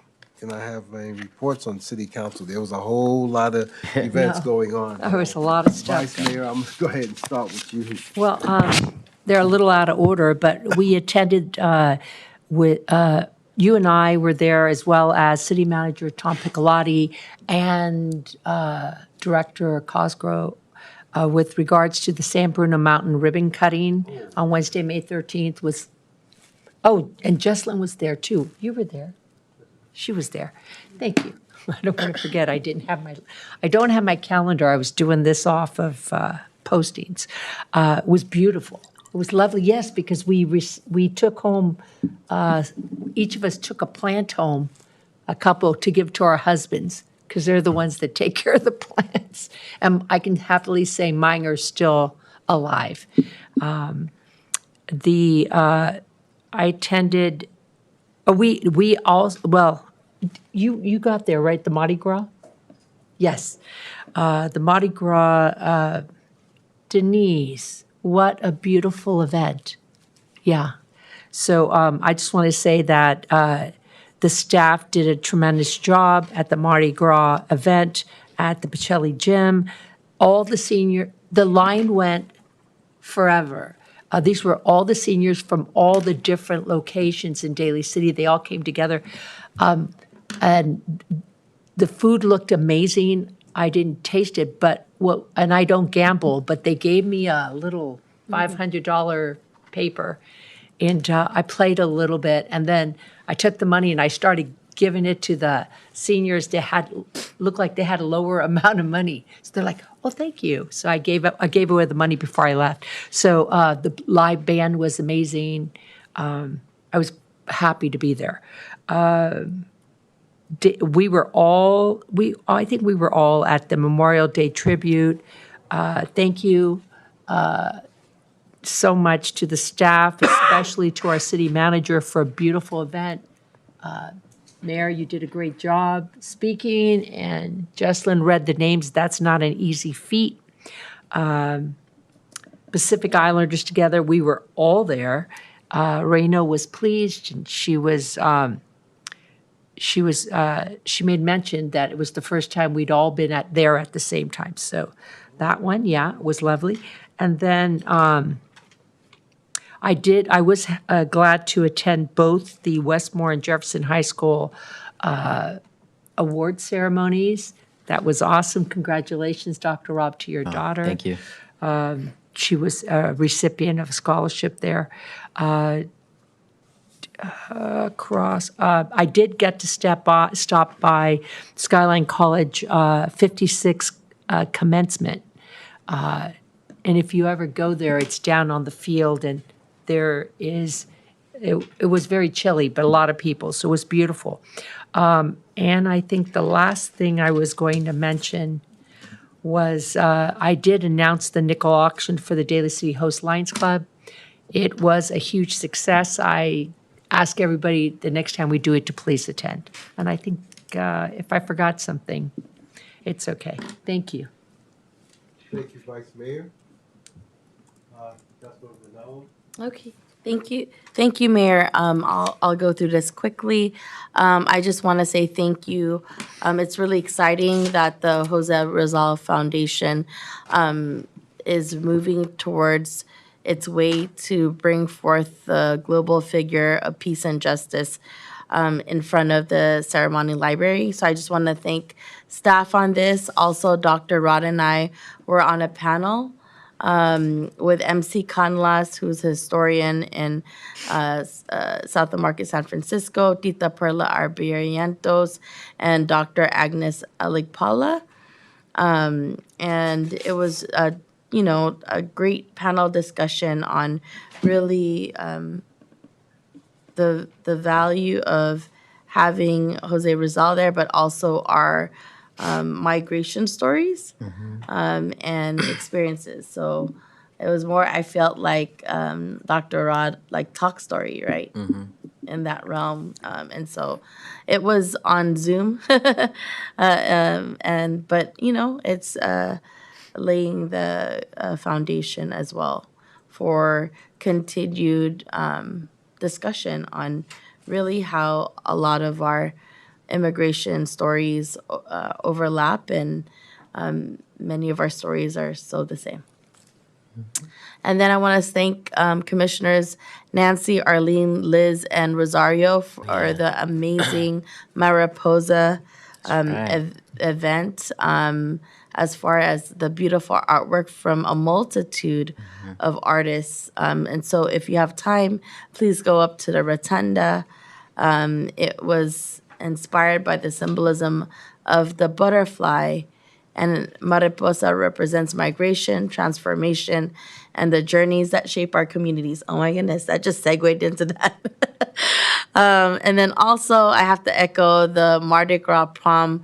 Oh my goodness, every prom. First one was the Hawaiian theme, and then the second one was the casino theme, and then Mardi Gras. I feel like everyone's having a great time. And also, I think over 300 people attended, Denise? 350. Oh, 250. Wow. It felt like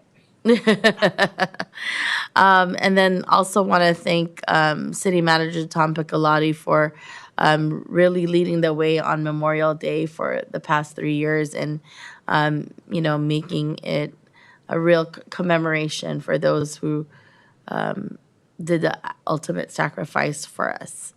I echo Mayor did a wonderful speech there. Also, the Daly City's Health and Wellness Fair for older adults and communities. It was, pretty much filled. And, I know there's always waves. So I might have, waves going in and out. And I think just grateful to be on the age-friendly task force.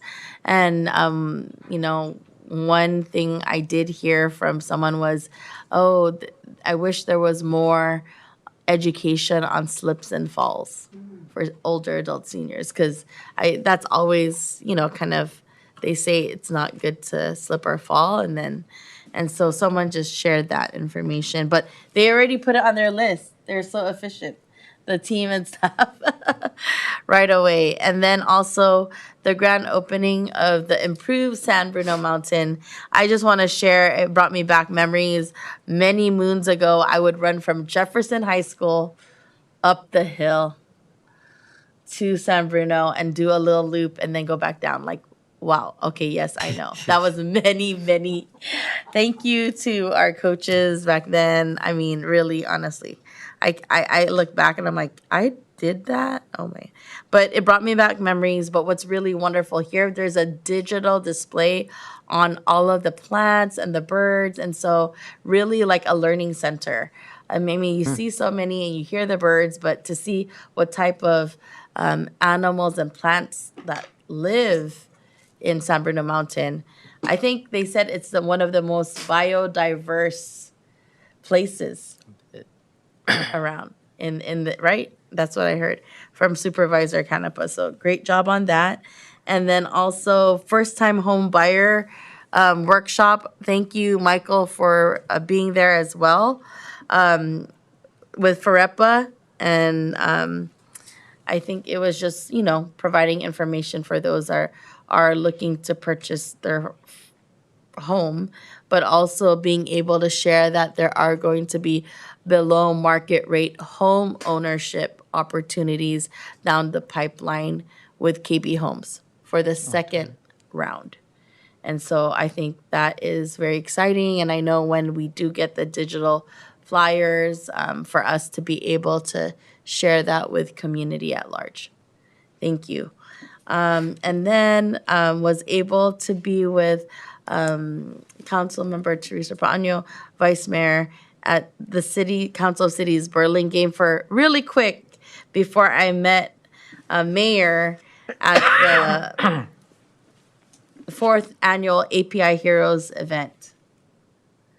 And then also the Pacific Islanders Day together was really beautiful. Lastly, the Flores de Mayo event in South the Market represents, a long history of festivals in a place called Santa Cruzan, in, the Ed area. And one of the figures is Reina Elena. And then Ethan was Constantino, and then Elle was the escort, and then Giselle was the angel. So I was able to literally watch them. Yeah, and so it was really, really nice to see them remember what like traditions are and sharing that with everyone. Also, I think one piece that I did mention in the past is I feel like we need to highlight our real time information center in a way where folks know what's happening. And I know a lot of hard work has been done with the chief and all of the staff. But I think, we only get on the news for the bad things. I would love us to get on the news for the good things that we're doing, right? And so maybe we could highlight that, because I know that our real-time information center is actually going to be larger than other municipalities around the Bay Area. And that is it for me. Thank you. Thank you, Councilmember Manalo. Dr. Rod? Yes, thank you, Mayor. Couple of things. I just want to say thank you to the University of San Francisco Urban Ed and Social Justice program, and congratulations to those future teachers and for allowing me to be a keynote speaker for their graduation that happened on May 19th. It was really cool going back to my alma mater, which I haven't been back there in quite a while. So thank you for providing and extending an invitation for me to speak. Also, reiterating from Councilmember Manalo on the webinar with Jose Rizal, that felt like a historical experience for me. I felt like as much as I was on the panel to be a council member for Daly City, it was also a lot of information that I didn't know about Filipino Americans in Daly City, and knowing that, Daly City is dubbed like Pinoy capital of America. And so everything from Jose Rizal's connection to coming to San Francisco to our relationship to Quezon City, that was really, really cool to hear from one of the historical storytellers of our community, MC Canlas. He's kind of like the Yoda of the Filipino American community. Also, I just want to also say thank you or congratulations to class of 2026 from all JUHSD schools. And I also particularly want to just give thank you to our Daly City Police Department. I was able to witness my daughter graduate Westmore High School, but I also witnessed some of the negative things that happened in terms of the unfortunate incidents that happened at Westmore High School. Also, acknowledge Principal Zhao for providing a very, very short but needed community town hall that happened on Memorial Day. It's very, very unfortunate events, especially with all the graduates and the reputation of Westmore High School. Hopefully, we can figure all this stuff out, and one black eye shouldn't cover the whole community of Daly City. That's it for me. Thank you, Dr. Rod. Quickly, Vice Mayor had made mention about the opening of San Bruno Park up the hill. And I'm going to remark about that, and Councilmember Manalo, I'm going to remark about that as well for your statement. You made mention you bring the plant home to your husband because he takes care of the plants. Well, I brought my plants here, and staff does an outstanding job. Oh. And I'm very appreciative. Just wanted to say that. And Councilmember Manalo says she remembered going up to that park when she was much younger. Well, I remember going up to that park, but on the other side, we had to take a road up, what's it called, Telegraph Hill or Lover's Lane or something like that? They kind of closed it off now, but you had to drive up there to where the signal towers are. That was long time ago. I want to concur for Mr. Piccolotti. Excellent job at the memorial and staff. Everything that you prepared and the little things that happened on the side. Shine was outstanding. Council of Cities, I was there prior to make sure I vote for a particular seat that was up as part of what mayors do. And then I attended with Councilmember Manalo at the SMC API Heroes Dinner, to which we honored Fiona Ma, Martin Yan. Hey. Martin can cook, Can cook. okay? And a rising star, I believe she was out of San Francisco, South San Francisco. So that's all I have at this time, but thank you all for I like this part about giving what we've done because you help stimulate some things that we may forget. So that's very good. And at the same time, give staff their kudos because if it wasn't for them, they're the ones who make it happen for us. Thank you very much. All right, moving on to the next subject, and that's the adjourn in memory. I have two. We actually had three, but Council, you're going to read for Councilmember DiGiovanni? No, I was going to give a brief report. Oh, why do I always forget you folks? I say all these accolades for staff, and I You pretty much covered it. Item number 22. Do we have any staff reports? Yes, I do. Thank you, Mayor. Real brief. Thursday, we'll have the Gellert Park ribbon cutting ceremony. That'll be at 11:30 really? to 12:30.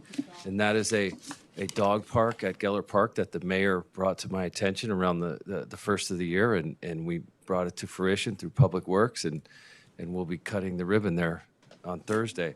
On the following Monday, progress flag raising here at 10 a.m. City Hall. That's right. And then on the 4th of June, there's Children's Day celebration at Gellert Park. June. It'll be the fourth one at June 6th. My apologies. 11 a.m. to 2 p.m. And I wanted to also add, I heard someone say the 56th commencement at Skyline. I was part of the 27th. What is that? I was part of the 27th commencement. I'm feeling really old here in that 56. The other thing is I would be remiss if I did not acknowledge what you, several of you have stated, is that the staff of Leilani and Rihanna and now Trina, putting these events together is seamless, and it's really easy to just show up and do my job. But also the memorial recreation helping us, and they do on most of the events as well. But I'd say that was really seamless for us. So that's really helpful for me. Appreciate council acknowledging the staff because they do a lot of hard work there. So thank you so much. That's it. I keep looking because I want more. I mean, you give all good stuff, Tom. And it's much appreciated. Thank you. All right, shall we move on? Do I have your permission to move on, sir? Thank you. Next item is, and the last item is adjournments. We had 3, but now we're down to 2 because Councilmember DiGiovanni had to leave. So let's first start off with Councilmember Manalo. Are you ready for Juan Victorio Fulgencio? Thank you, Mayor. Okay. Juan Victorino Fulgencio was born on October 11, 1946 in Pasig, Philippines, and graduated in finance, worked for the PNB Bank in the Philippines, and got married to Carmencita Garcia Fulgencio in Manila in the late 70s and moved to the U.S. in 1980. He had his firstborn, Alexis Julius Fulgencio, at the Children's Hospital in San Francisco, and his second child, Jonathan Ian Fulgencio, in 1981 at Children's Hospital San Francisco, and a third son, Christopher Michael Fulgencio, in 1986 at the Children's Hospital. He worked for Pacific Bell as an order writer, retired in early 2000s, focusing on running a home interior business while maintaining his passion for cooking. He was the family chef for years. People knew him for his charisma and humbleness. He showed compassion to his immediate family and friends that made a lasting impact. His drive to support his family was endless. Until his last breath, he was still disciplined and told his grandchildren not to smoke or drink. He loved Barry White and Anita Baker, loves horse racing, and also enjoyed eating many different foods. Thank you, Mayor. Thank you, Councilmember Manalo. Vice Mayor Perano. Thank you, Mayor. I'd like to preface this by saying that there was a service at Duggan Sarah Mortuary for a World War II veteran killed in action, and I attended with the mayor, as well as our city manager, Tom Piccolotti, and our police chief, Cameron Christensen. He also attended. It was a lovely event. A beautiful service, and but I'd like to read his information, his obituary. So, Private First Class Helmet Fred Bellert, and he was born October 25th, 1916, and he passed away on June 15th, 1944. Salt Lake City, Utah is where he was born. He was a World War II veteran and then killed in action. The remains of U.S. Marine Helmet Fred Bellert, you had it right, Bellert, that's it, Bellert. Private First Class, killed in action at the age of 27, and his remains were recovered and identified. He was born in Salt Lake City, Utah, son of Herman Louise and Pauline H. He was the youngest of 7 children and attended schools in Salt Lake City. He enlisted in the Marine Corps on Valentine's Day, 1942, trained in San Diego, California, and was assigned overseas in October 1942. He deployed as a scout with the 1st Battalion, 6th Marines in October 1942, and he saw action in the Guadalcanal campaign and the Battle of Tarawa. On 15th of June 1944, he boarded a landing craft bound for Red Beach 2 on Saipan. Although his battalion was in reserve, they caught heavy fire upon their approach. All of the LVTs were tightly packed with Marines, notes a brief history of the 6th Marines. The men had only enough room to stand hunched over beneath the armored gun walls of the LVTs, a position necessary because of the steady drum of small arms fire on the sides.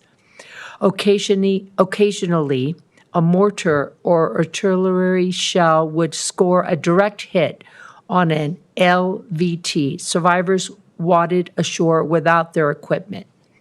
The battalion commander, Lieutenant Colonel William K. Jones, had a narrow escape when a shell struck the tractor carrying his headquarters detachment. 2 bodies, unable to fall because of the press of other bodies, were standing with their fatal injuries by the shell, which passed through the other side, continued the brief history. Fellow Marines tried to gently lower the bodies to the deck. Jones ordered the survivors over the side and instructed the tractor crew to carry the dead and wounded back to the nearest available transport. Private First Class Bellard of HQ 16th Marine was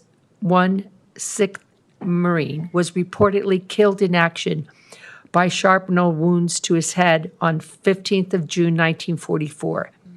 May have been one of the 2 men hid abroad or suffered a similar fate on the beach. His remains could not be identified immediately after the battle, but have now been positively identified.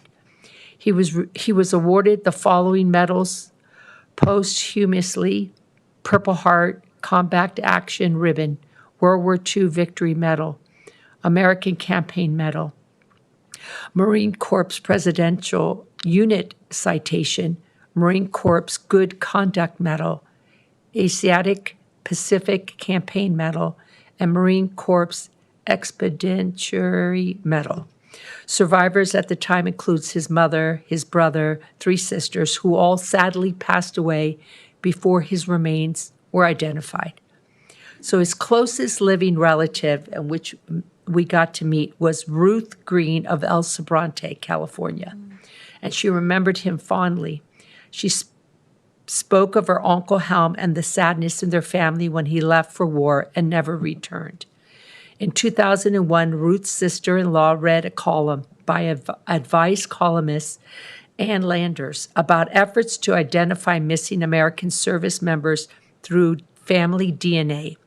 Ruth's brother, Leo, submitted a DNA sample, but by the time military officials identified Bellard's remains through advanced in DNA analysis, Bellard's mother, brother, and sisters had all passed away.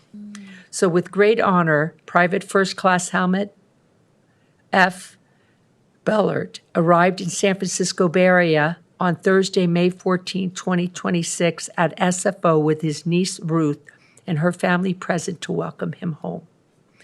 So I just wanted to say, after the service, we went to to Golden Gate National Cemetery, and there was a lovely service there. So this was like, I don't know, it really touched me, especially during this time where we had our memorial service as well. And they gave out stars from a flag, and that was in his honor. So anyway, thank you for giving me this time.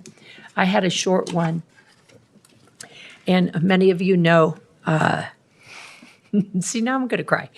I was blessed to have a dog, Lucy, for 19 and a half years. She was part of my family, and it made me think I should say something because there's so many other people in the world and that are lucky to have a pet.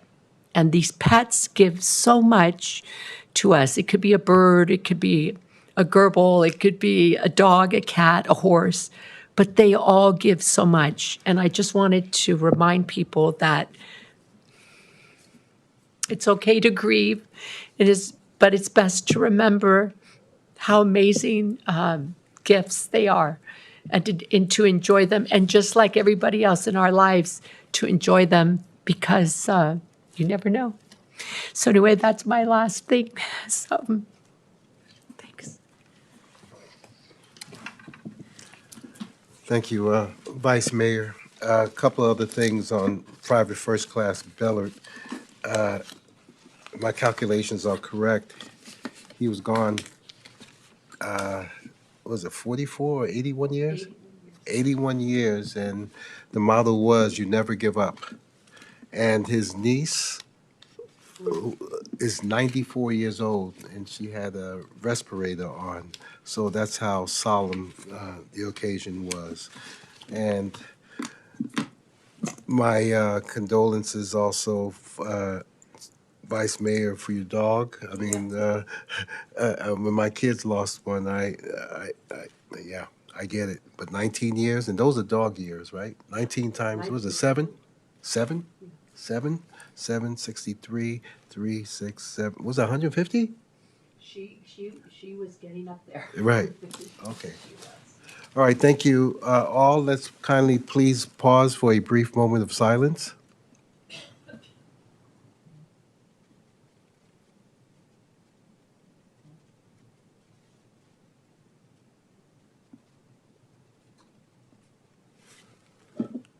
Thank you very much. This meeting is now adjourned. Stay healthy, stay safe, and we'll see you.